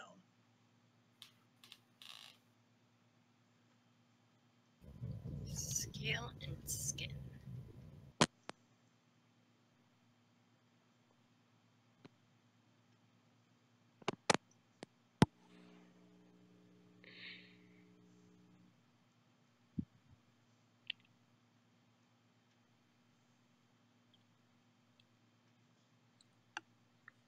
And with that, we'll just kind of move it on as with the group that rather than going downstairs, went upstairs.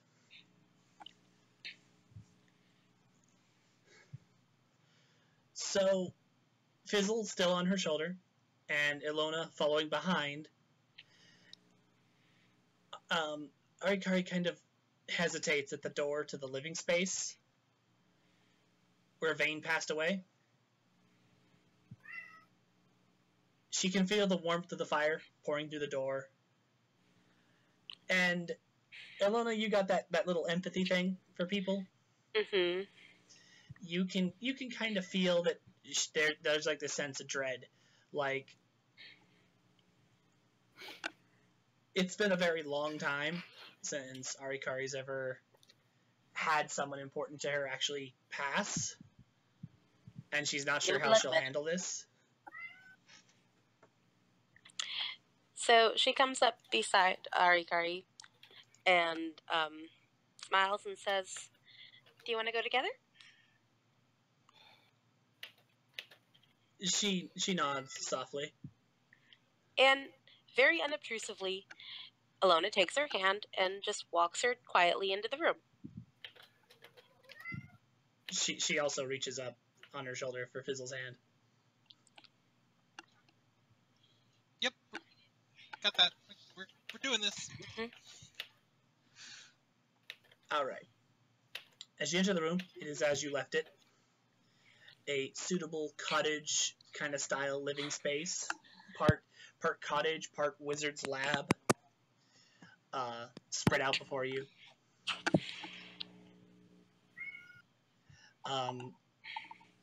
She takes in the sights, and she at first seems a little confused.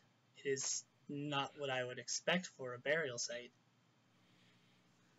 He wasn't exactly buried. He just kind of wanted to pass away in the comfort of his own place, and so we have not disturbed him. Would you like to bury him? We normally don't bury our dead. It attracts sharp fangs. We normally burn our dead. You knew him better than us. Do you think he would have liked it if someone could have come and taken care of his body? Or, I mean, I didn't know him. You did. She shakes her head. No, he was not like us. I have never met a man with markings like his or gray skin. You also didn't meet anything like any of us before today, so... This is true. I would also point out that the worry of scavengers and predators in here is not at all, non-existent. I can see that, but her eyes kind of linger on where Malgarian has made like the coffin of glass last session. And kind of realizing that's probably where you left him. And she starts to head that way. She seems to have also kind of like a kind of like a fondness and a curiosity over things. She lets her hand drift from Alona's and kind of like touch things as they pass, like the table, some of the writings that you guys have been using to plot your course through this plane. And she can't read any of it, obviously. Like, she scrutinizes a couple papers and doesn't have any idea what these markings mean. But eventually she does make her way over to that little coffin of glass and look inside to the almost mummified body. He died a very long time ago. So it would seem.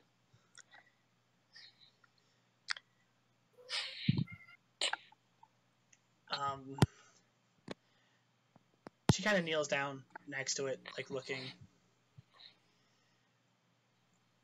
Had he not given me the stone and not taught me a little bit about how to make the patterns, I would not be here.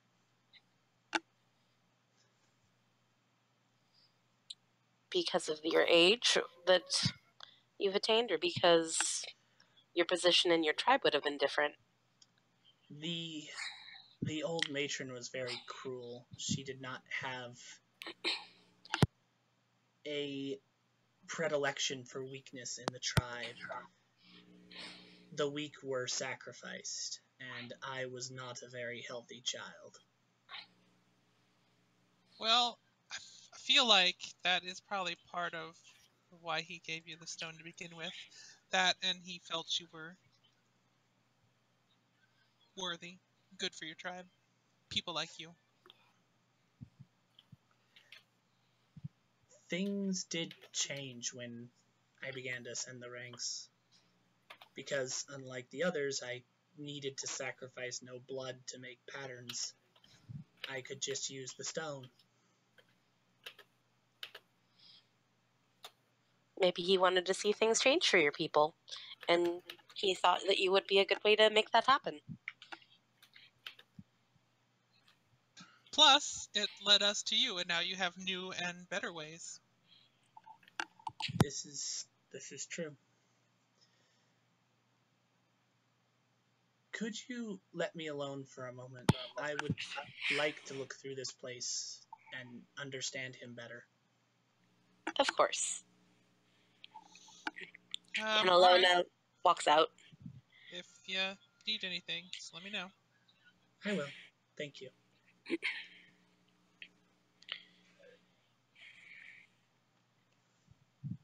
And scene.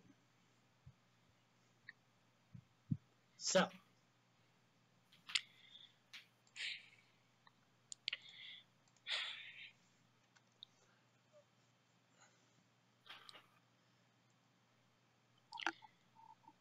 I think I'm gonna set up the next thing.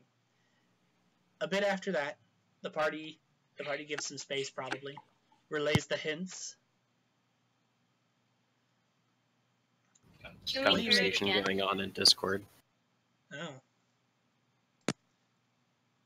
I don't check much when I actually. I asked if we could hear the hint again.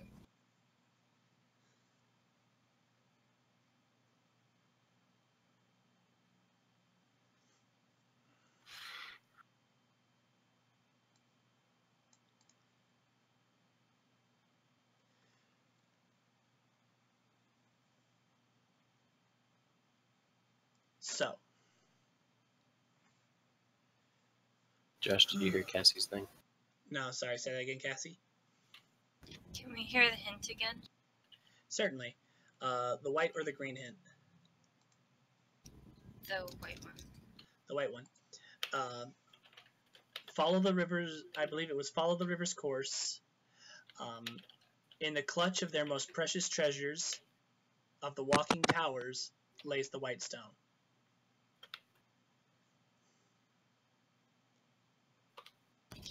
And the green one? Uh, Oh wait, Matt's writing him. okay.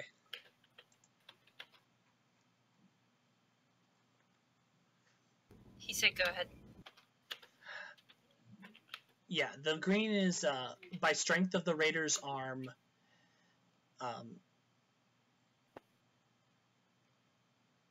Skin and scale of the deep forest holds the green stone.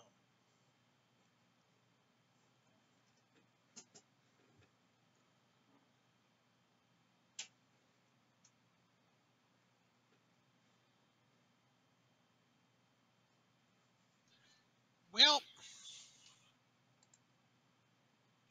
white sounds like it's probably hidden with a bunch of eggs.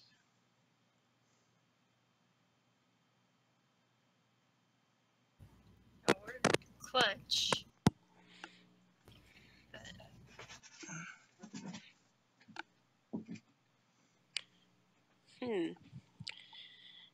The green one, though.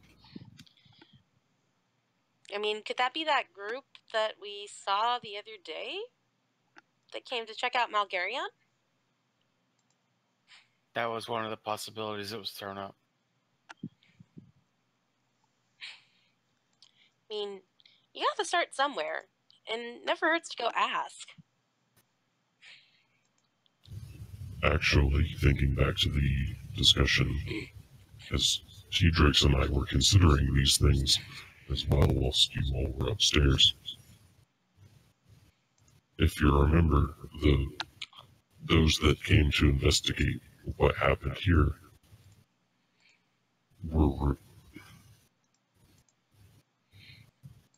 seemed very concerned about stone in general. So even if they do seem to be our best place to start looking. And if it turns out to not be them, if nothing else, they seem to know a lot about the local area. I can always go up to the library and research to see if there's anything that might reference these places.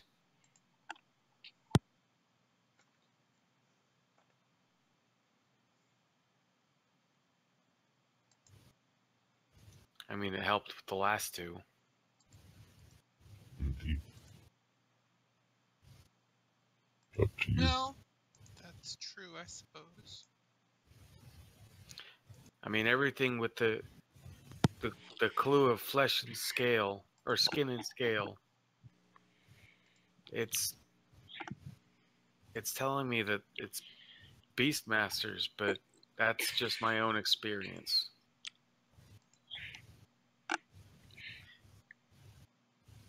It would be particularly rude, but still appropriate for a planeswalker to have left one of the stones on another plane.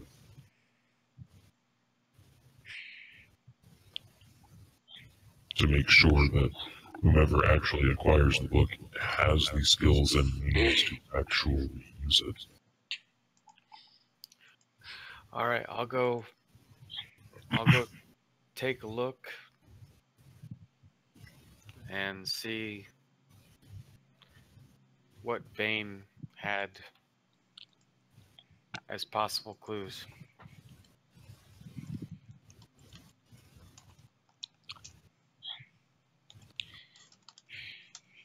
So that's where I'm going, Josh. I'm going back up to the books.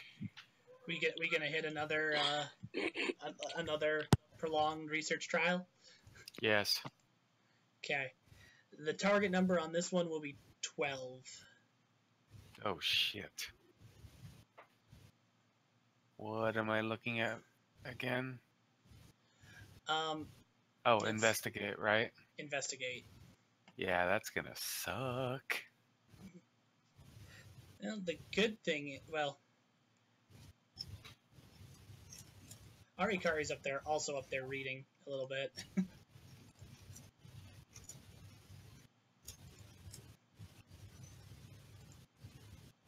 So that's a thing. Well, considering I only get a +1 Yeah. modifier. Yeah, that's true. Does anyone else have good investigate? Nope, not me. I have Not- average investigate. Not even on my list. What about Ametrine? Cassie has a +2.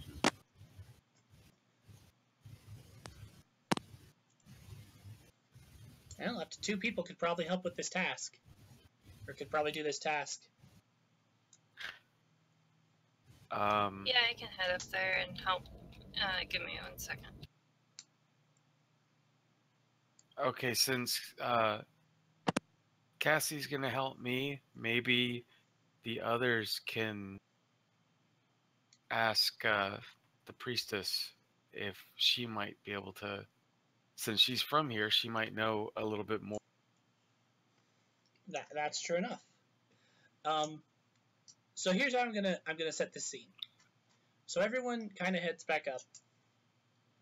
Arikari's kind of got done with her bit of moping, and is now kind of thrown herself into just kind of examining things and trying to figure out what things are around the room. So she kind of curiously looks at you as you all walk back in.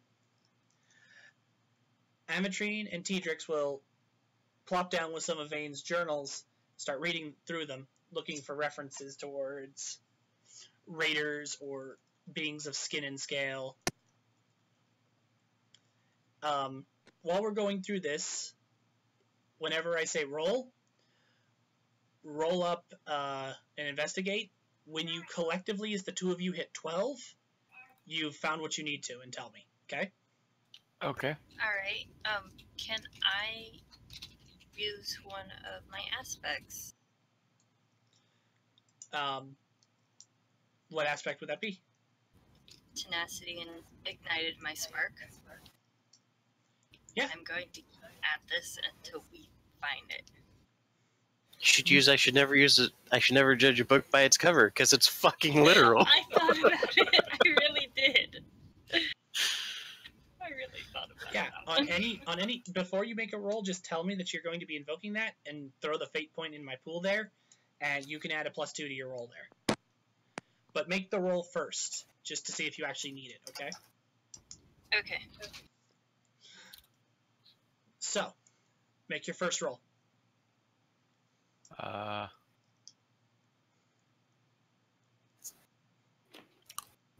that is at a 0 modifier, right? Yeah, 0 modifier.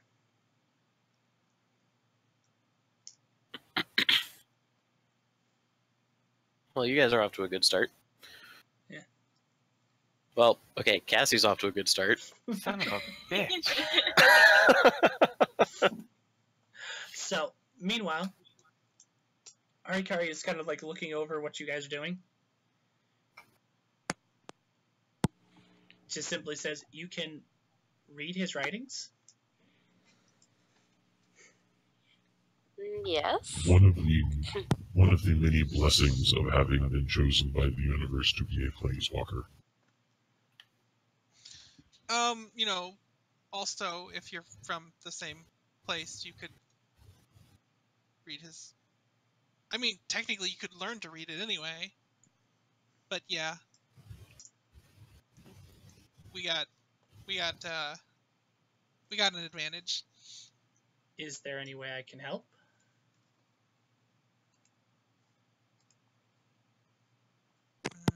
Well, thank you for offering. In fact, we are looking for a few other items that he had, left with probably other groups.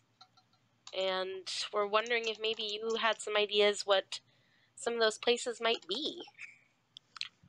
I can help where I can. I've never been further than the mountain range. Like, this is the farthest I've gone in a long time. But word does reach our tribe of many places. Well, you also seem to be well connected with many other groups, so that won't hurt at all either.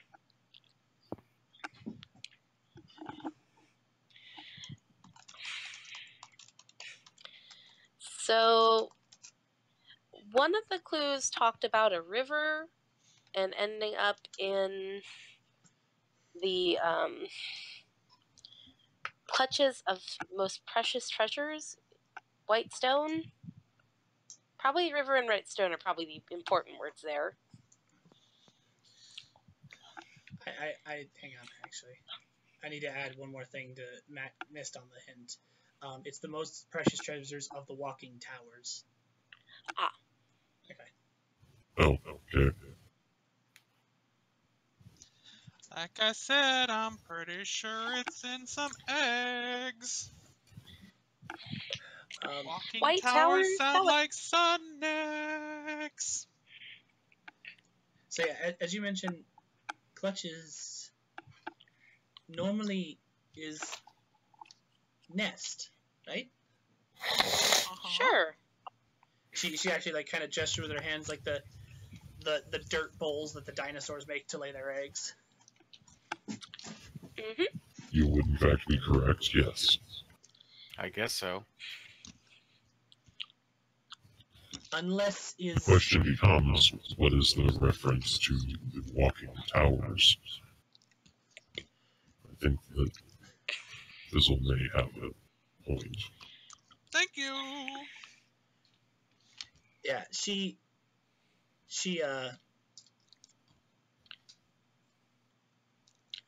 begins looking through some of the notes and drawings that have been done. At this point, roll.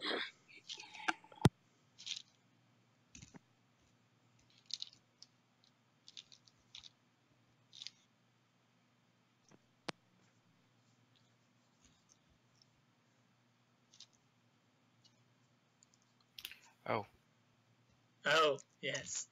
sorry. My body is telling me that I am tired, but... But it's not. Oh, shit! Cassie, what'd you get? I'm. Alright, you're both grounded. If I do a fake point, can I reroll? Yes, if you invoke an aspect, you can get a reroll. Both of you can do this. I'm invoking my tenacity. Okay. I'm just gonna take that point. What about you, Jimmy? You know what? There Sure. we go. Because I want to impress the dragon with my knowledge. Even though this is really hard for me, I really want to impress the dragon. He wants to get some of that dragon D. Okay, so you're up to 6. Okay, What's come on. TJ? Oh, yes! So now to an 8. Okay. It's a positive integer. She begins to go through a lot of the pictures. She can't read the words, but she can see the pictures, and she goes, many animals come back to same breed ground every year. She starts really to kind of. She's being smart.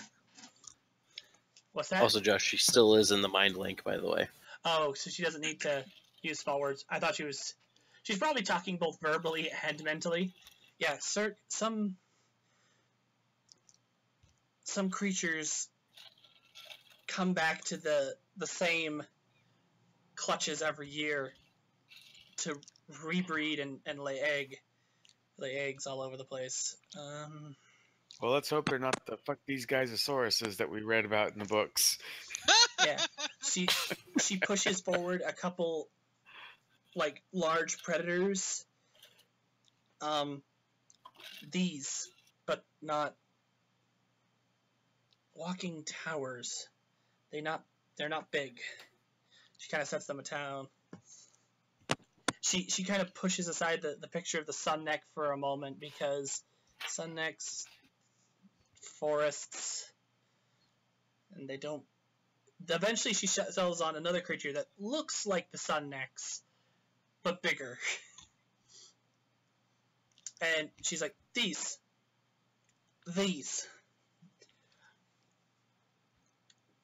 They sometimes come up to the mountains. Is there a name under the picture?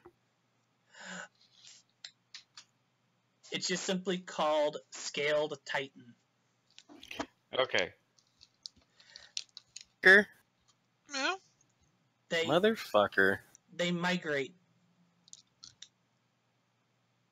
all over the land. And they're giant. Bigger than most sharp teeth. But I've heard tribes talk about how they go to the same places on the plains every year to lay eggs. Eggs bigger, and she like indicates her body. Huge eggs. Lot of things are bigger than me, so I'm used to it. Everything's bigger than you. Not everything. Shut up. I'm a foot and a half tall. You shut up.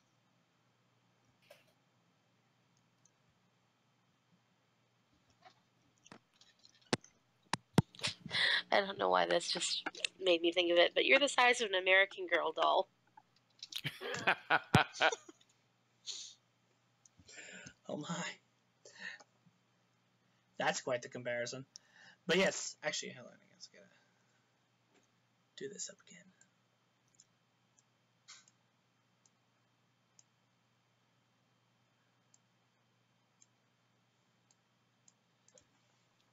So, at this point, roll.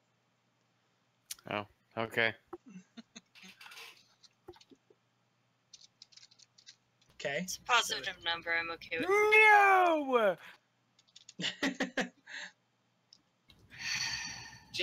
Jimmy. You had one job. I almost think Jimmy shouldn't be rolling. I'm about to flip this fucking table.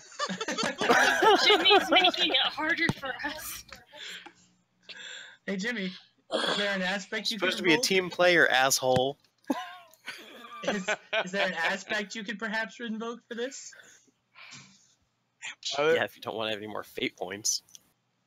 Hey, Other- hey, if he gets rid of all his fate points, I get to have the fun part of coming up with compels for him to do silly things. At least till he goes to bed.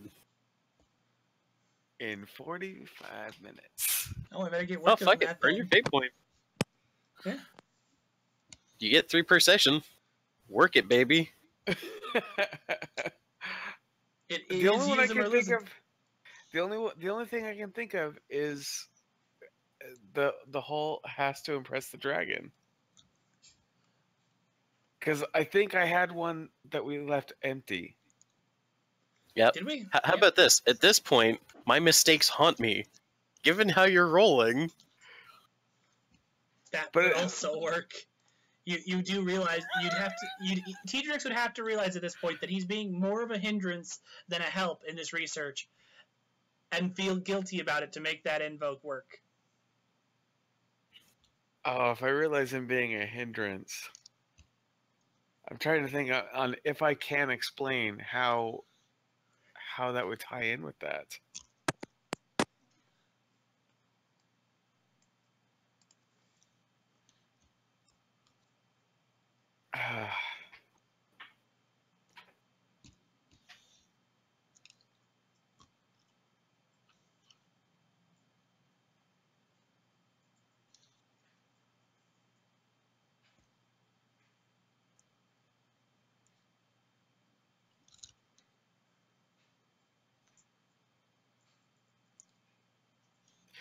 I can't think of it right now. Yeah.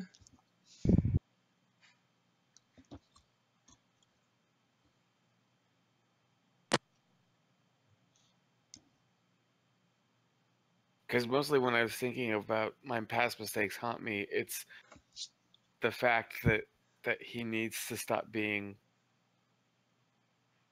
well, he needs to be less racist than what he was before. That's true. I was just thinking that his previous role was a mistake. But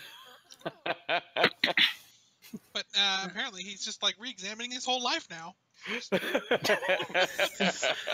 role was God that damn, I bad. hate college book projects. Your aspect was meant to be about your racism, but all you've done is be racist. It I almost mean, makes To be it sound fair, like, it is his trouble. Yeah, it's true. This is trouble.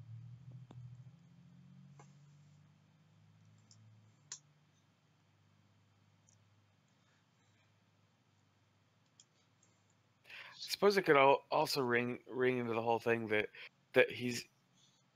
this is preventing him from getting further into his research about planeswalking, Mhm.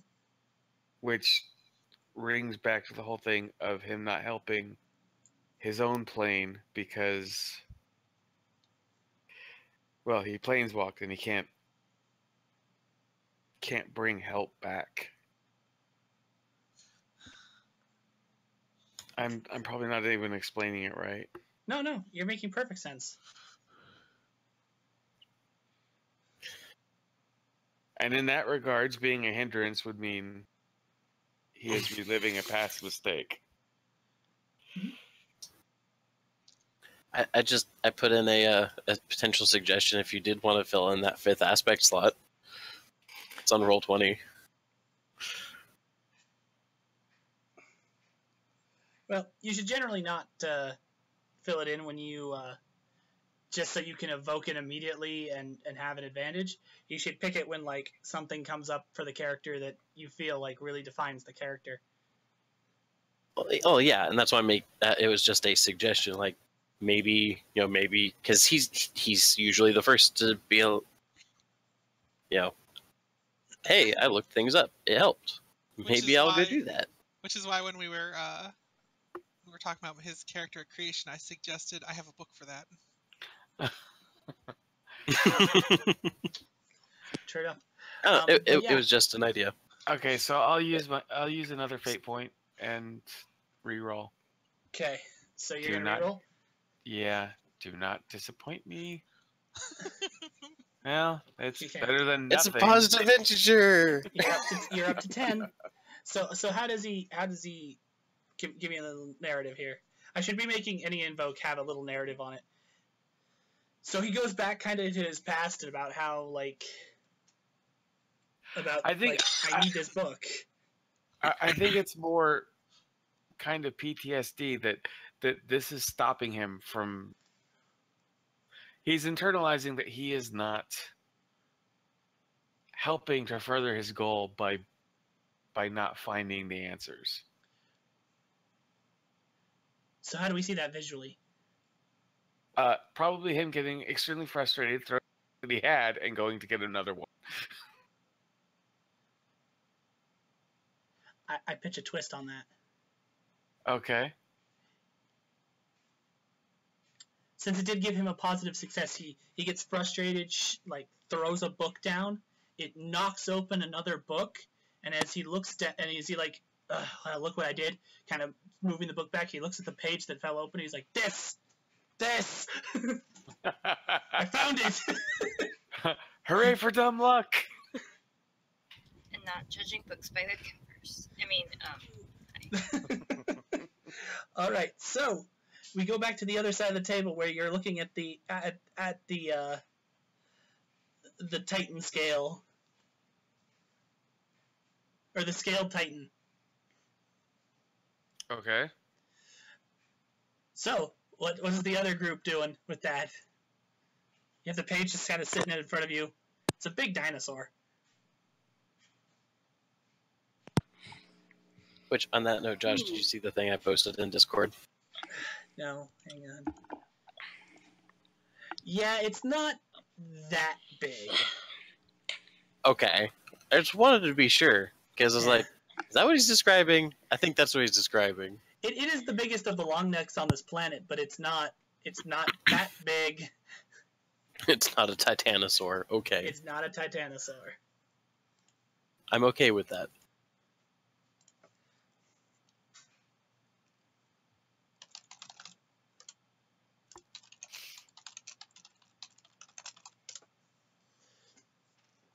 So,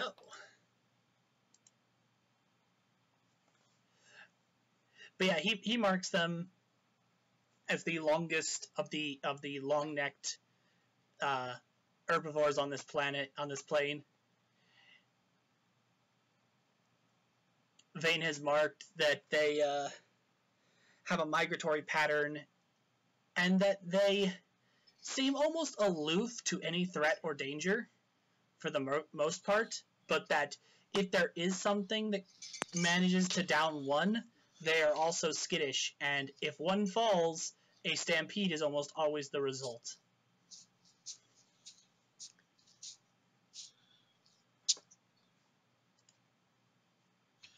Okay, so we could potentially go squishy. If one falls or if one dies. If one dies. Basically, if the herd sees one of their own fall, which he also marks that a herd for these creatures, considering they're so big, is about 5. Unless they're all migrating to the nest, at which point they can reach pods of about 20. I say pods like they're whales, huh? Because they're big and mammals. Or not mammals, yeah. Anyway. Sorry, it is getting late and my brain's starting to reach tater spud. But yeah, that if the herd sees one of their own basically die or be critically injured, they will all stampede as a flight mechanism, because when you're that big and something just took you down, obviously that is a grandiose threat.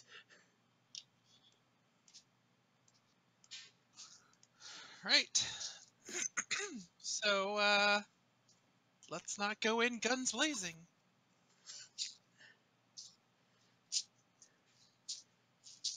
And now, roll. Damn it. Blow those fate points. Oh, it's... no! Ouch! At this point, I'm just going to have to narrate the rest of the party going out and playing volleyball while you guys research. Or you know, No! To be fair, at least yours wasn't in the fucking negatives this time. Also, Yes. Cassie. I should remember never to judge a book by its cover. Okay, I'm going to pick a book that I think probably doesn't have anything really to do with it. But Tangent. I figured I should at least try it, because we've been avoiding, that book. Like, oh, has nothing to do with it. Okay. Well, you're at 11. It's not a negative. It's not a negative. You did get an 11.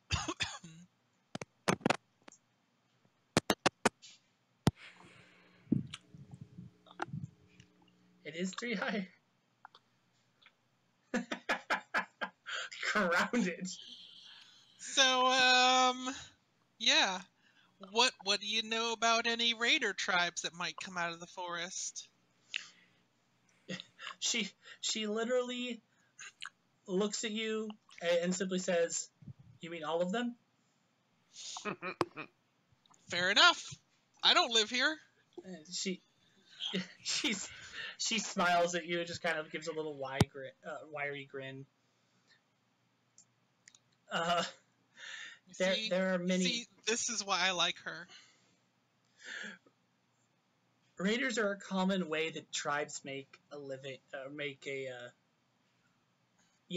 a survival here, or survive in these areas. Like, I'd say about half of the tribes you will encounter regularly raid other tribes. All right. The other part of the crew had something to do with. I apologize, Bizzle. Continue. I was just gonna say the other part of the clue had to do with skin and scale. Does that ring any bells? Skin and Scale Tribe? Maybe. And at this point, she's kind of like, I don't know what he'd mean with that. Maybe tribe of different peoples? Maybe, and at this Malgarian point, drops the mental image of the guys that they met outside the fortress the other day into her head. well, let's get these two's last roll, hopefully. I wonder if they both get -2. Shush, Josh. Okay, Okay, you're just not allowed to get a negative. Okay, Jimmy, you just not. Yeah, don't get a negative. Let Jimmy. Don't fuck up. Okay. Oh! I think that's your highest roll yet. I just have this mental image of Jimmy over there like, booyah, motherfucker! Woo! In You your guys- face, gross books. You eventually find a book. You do find a book, and it kind of clicks along with what she's saying. Like she gets done with the words, maybe tribe of a mixed people, and then the two of you together like pass a book between one another and go, he's got a and you found it. It's a catalog of like different tribes, their names, and like what the tribe is made of. Most tribes are only of a single people. However, he does have a small section here devoted to tribes of that are mixed of race. So does this mean that we get to call all of the ones that don't mix up their races, that we get to call them like jungle Nazis? No, it's not a matter of jungle Nazis. It's that, remember how I was talking about last time that in this time period it's kind of a like human power man race or arms race, like to have the most numerous tribe. Well, if you have, there's two ways you can go about that. You can either focus your tribe on a single like interbreeding species, or you can focus that by taking in lots of people. And so neither way is really at this point inherently wrong. It's just one group is fixated on, hey, we should just like interbreed and have a culture. What's that? She made the comment in chat and in Discord, and I said she grounded. She tried to get me to fist bump her. I'm slapping her repeatedly in whichever places she gets in reach. Feeding me. But yeah, it's not like a racial purity thing to them. It's a, well, why would we have any people that we couldn't breed with? That doesn't make any sense. No babies will result. True, even if they are diversifying through the inclusion of others, regardless of race, they do ultimately still have to be able to probably pop a few kids out with them to make it sustainable. Yeah, exactly. So there aren't a lot of tribes that are mixed, but he's mentioned a few. There's the Shatter Skulls, is one of the first ones, and that's made up of a, hang on, I need to remember the races actually on those planes. Of a mix of human, they're mixed up of a race of humans and lizardmen known as Viashino. There's a mix of elven sorts and humans. There's a couple of tribes that are elf and human mix. There's one tribe that's all three, elf, human, and lizard man, that call themselves the Rattlebones. The elf and humans are the Broken Bows and the And up yours, Matt. and the Red Skulls. Continue, Josh. Sorry.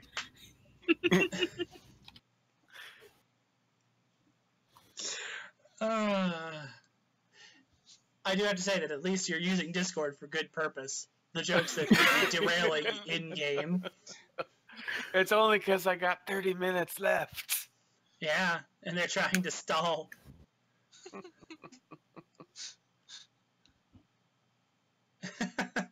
So, but yeah, that's where he kind of sits on it.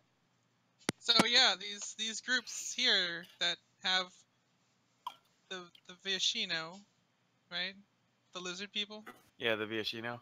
Yeah, and others. Those are probably our best bets.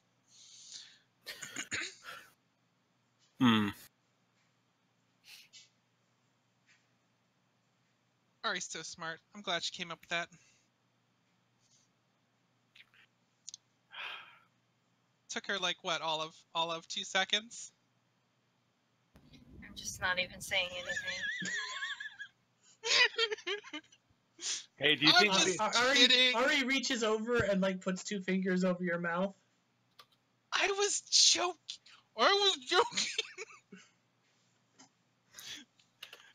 Everybody except for probably Tedrix knows I was joking.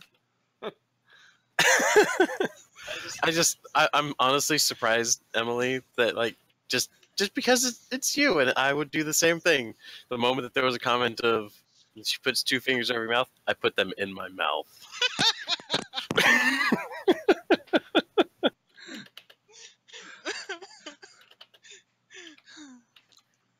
No.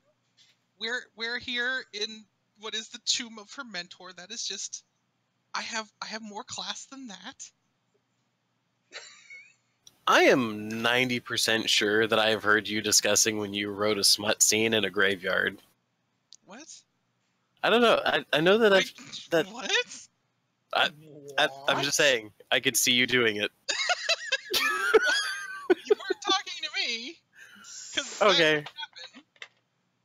Well, I could see Obviously, you doing it, Matt though. is imagining you and a graveyard having sex. Oh well, that definitely sounds like me. Titties on a grave. Titties on a grave. Oh, yo, it's titties on a grave. Oh my god. Sorry. Anyway. I wanted to have some fun. No, you're too. not. No, I'm not. I had fun. Got to make a reference. It's good times. I have no idea what's going on. I don't either. Emily, you should check out the Discord chat. Oh yeah, you want to press me in a book? I saw that. Oh, okay. Anyway, so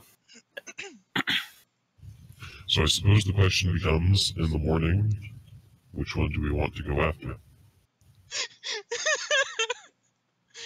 I'm sorry. Like, I know it was just timing, but he clears his throat and then he uses the thing, so it sounds like... Sorry. Oh my god. Sorry.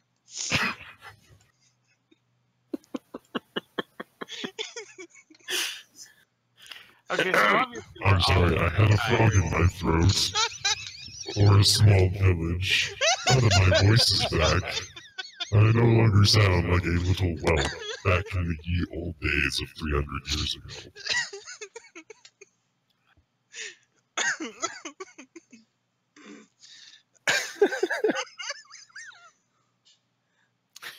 God. I think we all need nap time. I'm grown. I don't wanna. I do. I wanna. I kind of do. Well, Matt will let I you didn't take get a out of prize out of the prize box if you take your nap. I didn't. Okay, I'll put it this way. I was half an hour late picking Cassie up from work because after I dropped her off this morning, I went back to bed and I slept through my alarm. My alarm was supposed to go off at 4 p.m. I don't really need a nap. I just need to stop being sick. Sure enough. All right, so Bulgarian was getting actually back on topic. For once. Yes. So, which stone do we want to go after in the morning, or are we going to endeavor to split up? I don't think it would be Don't wise split to up. split up. I don't think anybody wants to split up. Oh, I want to see the giant dinosaurs. I mean lizards, since I don't necessarily know if dinosaur is a word. Okay. I'm okay with Works that. for me. Additionally, Matron, how long do you wish to stay here and study it? How long will you allow me to stay? I should We get back. have quite a bit of work to do. I left orders with my tribe. They should be fine for a few moons, few days. I keep forgetting that she's in the mental link. But yes, we should be fine for a few days. But I really do need to get back to them in time. Alright. And then in a more private mess, because I'm able to exclude somebody from a thought for this telepathic link, right, Cassie? Like I can just send messages to everybody but her. I hadn't thought about that.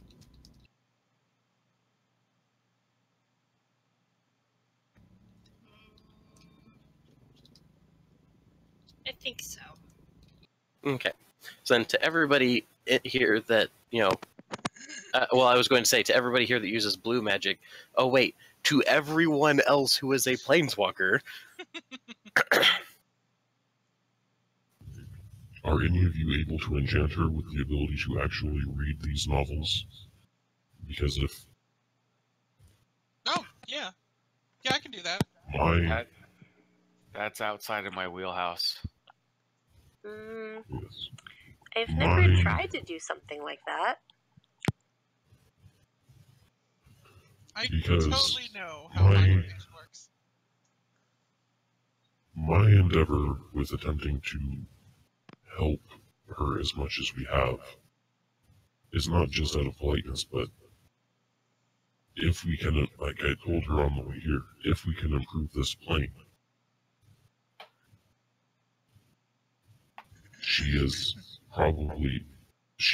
her and her tribe are the central hub of most community on this plane. If we can get her educated and on our side and our goals, she is a perpetual force on this plane that will be able to do our work for us. So, allowing her to read the Dane's books while she is here might help that. After doing so much research, can I say that it is that these books are okay to just leave her alone with to read?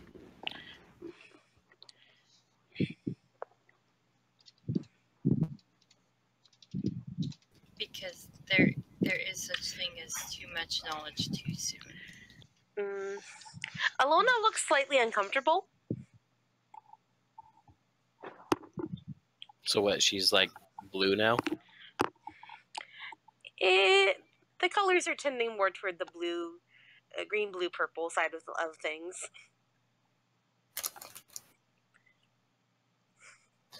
But anyway, Josh, did you hear Cassie's thing? Say it again, Cassie, please. Amatrine is looking over the books that she has been researching through and everything, all of the books that are in his study, and is debating on whether it is wise to do so, to leave her alone with that much knowledge, if any of the knowledge is stuff they shouldn't leave her with. Basically, because the whole too much knowledge too soon thing. Right. For most, there's a few things that you're kind of like, no, that she might not be ready for, but those are mostly like magic books. There's very few of them though. Like only that basically your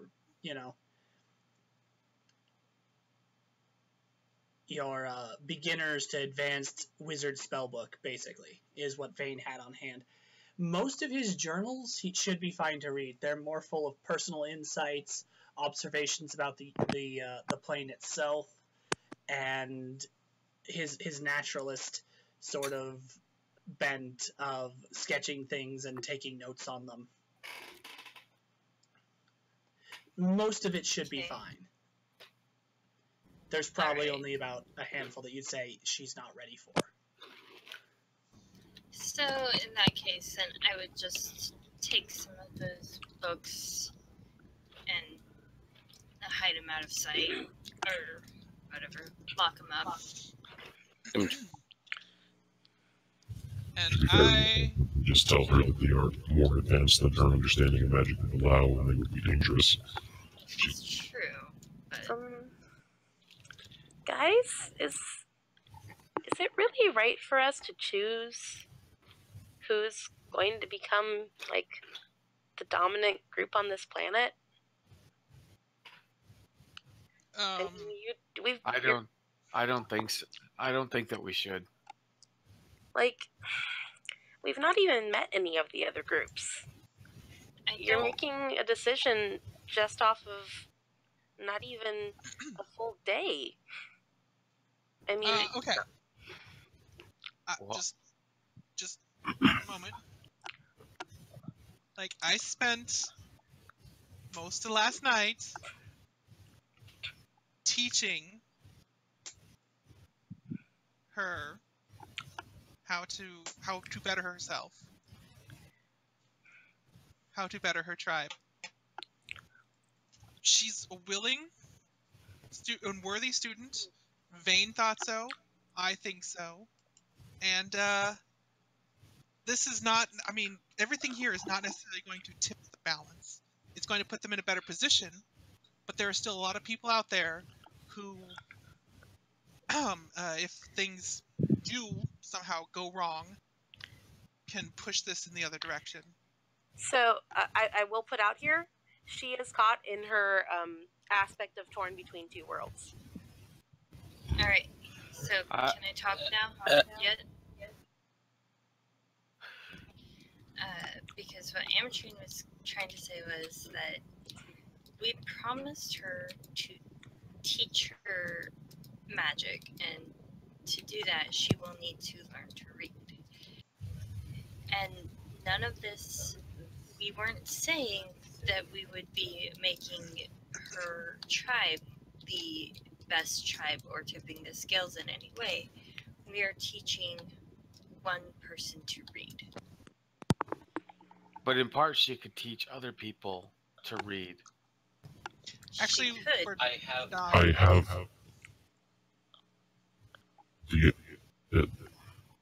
for my part, the endeavor, yes, was to improve her and her tribe. For all of the other tribes, go to hers for assistance, to try and simply survive. If her tribe is already the central hub, the knowledge there that can improve this world will disseminate through the other tribes. Maybe. We are not putting her in a position to conquer. And if she steps away from what has been described and is expected of her, I will end her and her tribe myself. I'm also going to point out that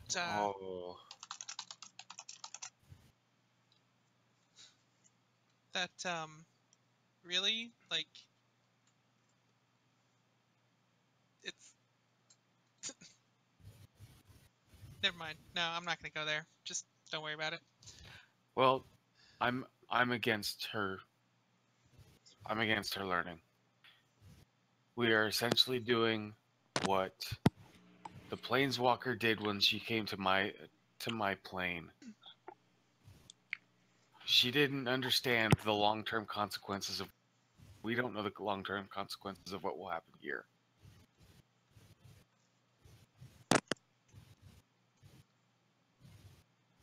may not.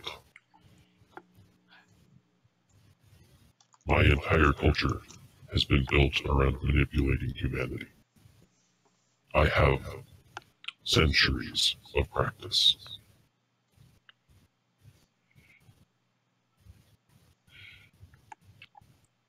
And yes, as far as how you initially phrased your question, Emmetrine, sorry, Ilona, to manipulate entire worlds is the fate of a Planeswalker. It is not a question of if it is right for us to do so, it is why we were chosen by the multiverse to do so. She's now in a more purple light spectrum. She's not saying anything, but she's contemplating and unsettled.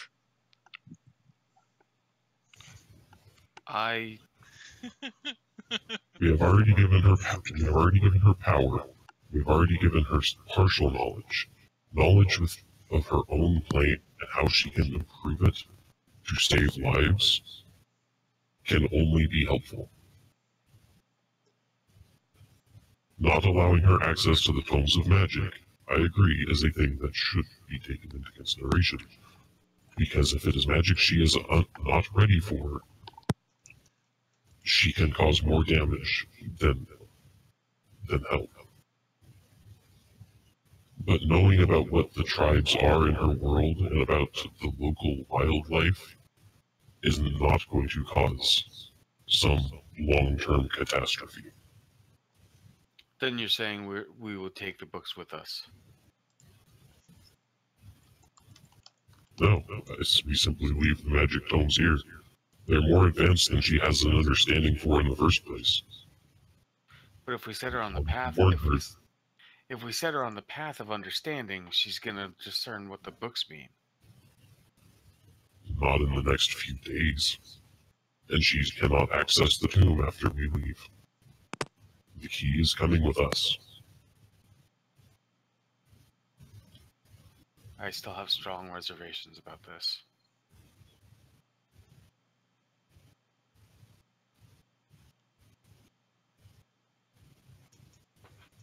Then you do not have to be the one to cast the spell. And if you do not wish to be involved with this particular project, then that is your choice. And I will take responsibility for the benefits and issues of it. All I ask is that one of you cast the spell.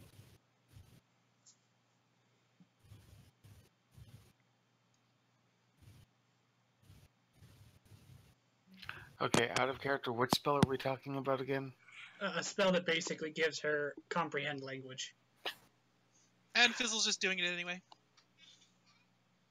Well, that did kind of lay down the law. I can see why she just do it at that point.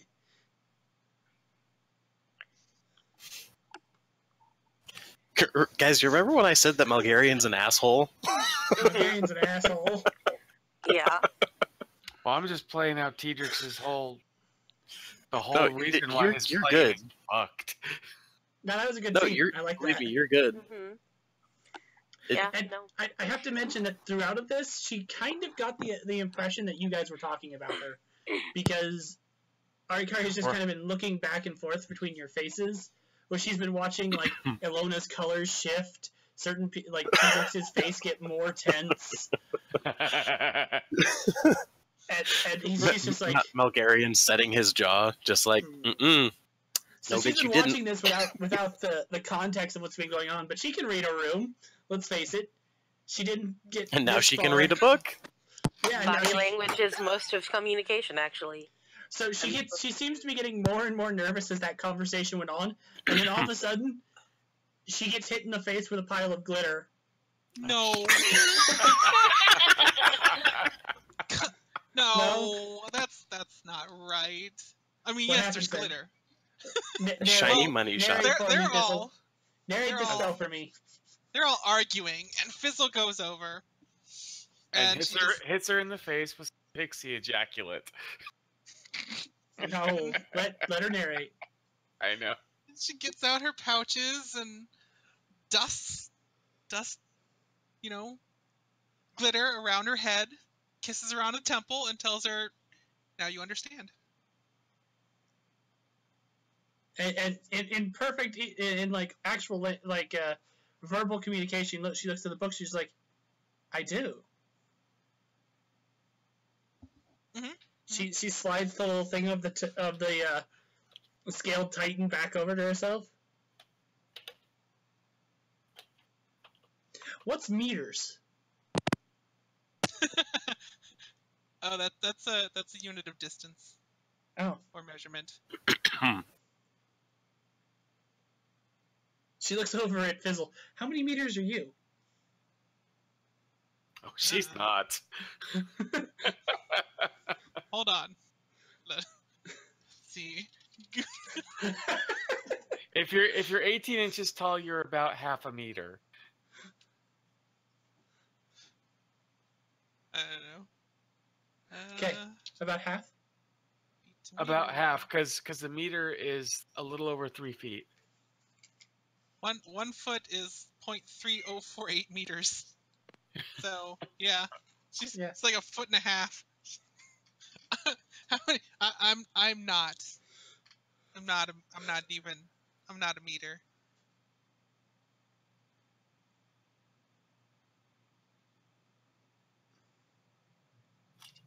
She points over to Tedrix. How many meters is he? Like, you can tell what she's doing. She's trying to figure out how many of a person in this room meets one of these creatures. I don't know. Is Tedrix tall? Hang on, I'll do a conversion right He's quick. exactly 1 foot. He's not exactly 1 foot. No, that's Jimmy. God damn it. Stop, Matt. Okay, at this point, Malgarian's gonna pipe up again and just say, When I was sitting in front of you, I was over 8 meters tall. So this thing is like... So the dragon self was 8 meters tall? Correct. 1.5. Yeah. So when he was sitting on his haunches, because it actually, will raise his head. If he was standing on all fours, he's 7.5 meters tall. So it's reasonable to say that if he sits down and his head raises up instead of his neck going forward, it's going up. He gets the other half a meter and he's over 8. So according to the conversion, Tedrix would be about 1.8 meters tall. Or actually a little over that. So she actually looks back at the paper and looks at Malgarian. So, like, 1.5 of you. Okay.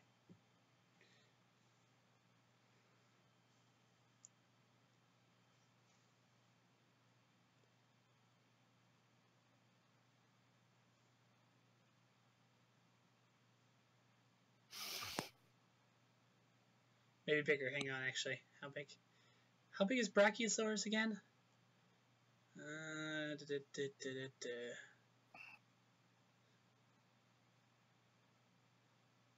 don't know. 9 meters. So, yeah, a little taller than Bulgarian. Little taller. Yeah, a little taller. Given adding the mass from his wings, I think he's probably rivaling them in weight category at least. Probably only a little bit lighter.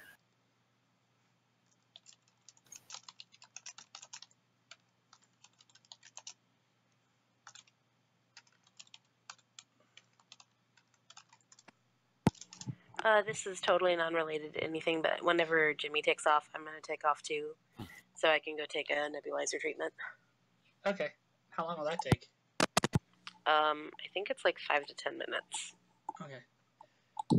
Well, Considering that it's already 10 o'clock, we may just save it.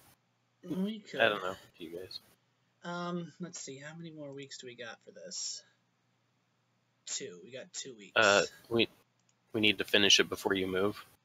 Yeah, 2 weeks. Okay. 2 weeks, 2 stones. So, yeah. Even if we cut this one off early, we should be able to do what remains. Matt, do you work tomorrow? No. He's talking to Anana. Yeah, I will. Okay, we can coordinate that off of recording. For now, Yes, the question is, okay, I guess, sorry. what else are we? Yeah, what else are we gonna go hit up? The party seems to be wanting to go hit up the Titan scale nests down the river in the plains. And meanwhile, Arikari is now has picked up one of Vane's journals and reads over it. Gets a little confused on his dating methods.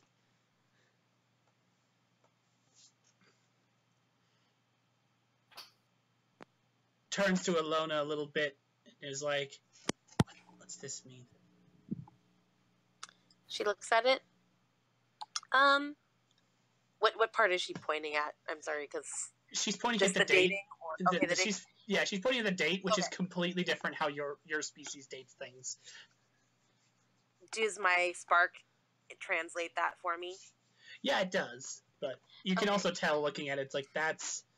Why did they put the month there, and why is the year written that way? European, got it.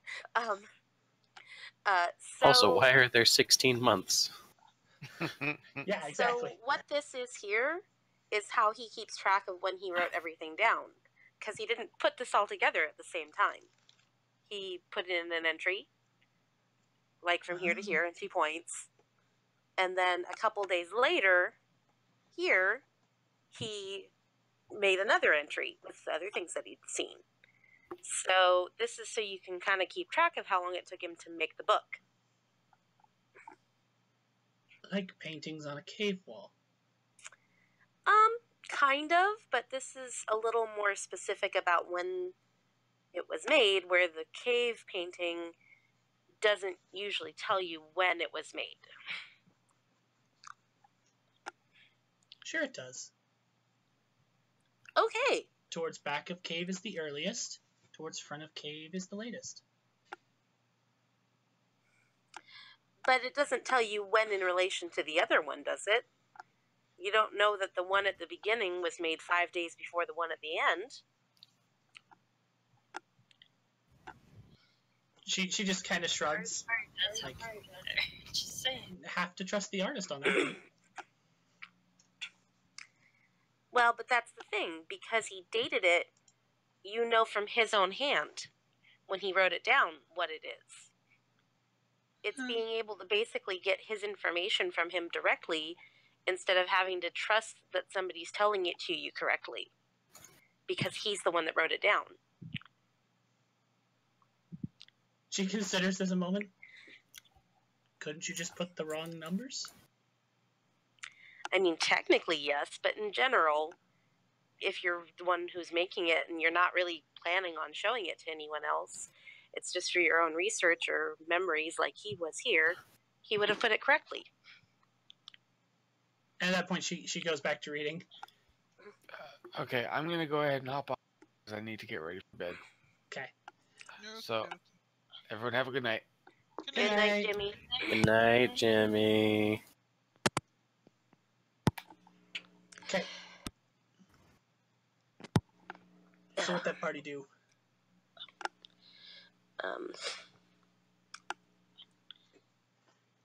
Alona is good with whatever you guys all decide. She is not, she's not adamant enough in her own opinions to really press any point one way or the other. So that and me, Annalise, needs to go take more drugs so that I can sleep tonight. Go take care of that. Yeah, I like breathing. Oh, who needs it? It's kind of handy. I have not mastered the skill of not needing to. I have not quite broken this barrier.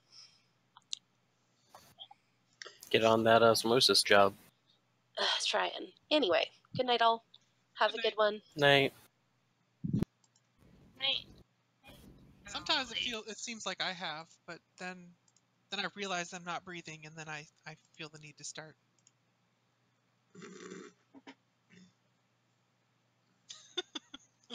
Okay. So, Actually, yeah, is the plan to just like start the traveling now and then basically end session now? Or are we gonna like, I don't know, stay the night here and end session here? Or well, it is dark outside at this point. Like well, then stay the heavily night. dark. Probably a good idea. yeah, I'm not going to be able to be up much longer. That's fine. It'll just be a 2-person session. We're gonna go get both of the stones. Everybody comes back next week. Like, wait, what do you mean everything's done? Yeah, we got the book even. Fizzle and Malgarian, best team.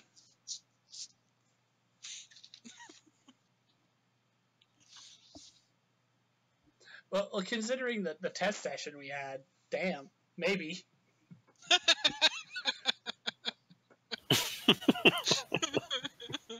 I'm going to break his arms.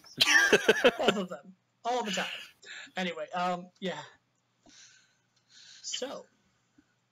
I will say, out of all of the characters, they are probably the most, with the two with the most aptitude towards destruction. Break stuff. Yeah, but so we the need it broken and blowed the fuck up. Go get the pixie and the dragon. So the party has so the group does kind of putting it back into narrative again, because we kind of came out of narrative, putting it back into narrative again. Mm-hmm. So the discussion does come towards like, and Fizzle speaks up. I kind of want to go see the big dinosaurs. Mm-hmm, mm-hmm. Everyone kind of agrees There on we this go. one. We have a plan. Yep. Everyone's like, yeah, let's go see the big dinosaurs. I'm going to go and attempt a spell outside. Okay. I will be back in a few hours. And that spell is going to involve some discussion that you and I are going to have to do off screen, so to make sure that I'm not talking out my ass for it. But yeah. Okay. Cliffhangers. Well, for the three of you that are still here, how do you guys settle in for the night? Obviously, I use Ari Kari as a bed. That's Yep. fine. You probably get to sleep on her lap because she's going to read until the wee hours of the morning. That's fine. I break into Vane's coffin and snuggle up. That's sarcasm, right? Yes. Okay.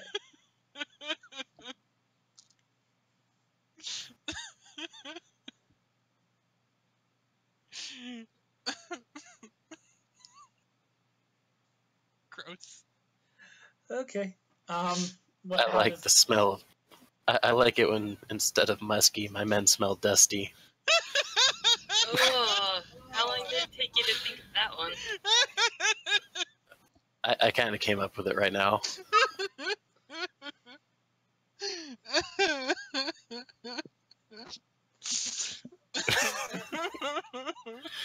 You're all So going on to that hell note, for Cassie, laughing. how does your character bed down? Because Malgarian's going to go remake his magma bed.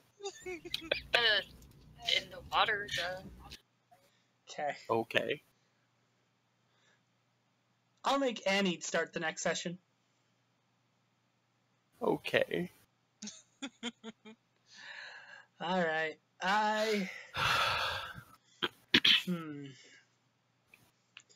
With that, day passes into night. Or night into day. We'll get back to the party next week. With hopefully people less sick. Me more open to able to hold my eyes open with less dust. No promises on that one. And yeah, we will go after the White Stone down on the river. Racist. Keep saying it, Matt. Maybe it'll become a good joke eventually. No, it won't. No, it won't. You don't know why, Josh? Why? Because racism isn't funny. Oh.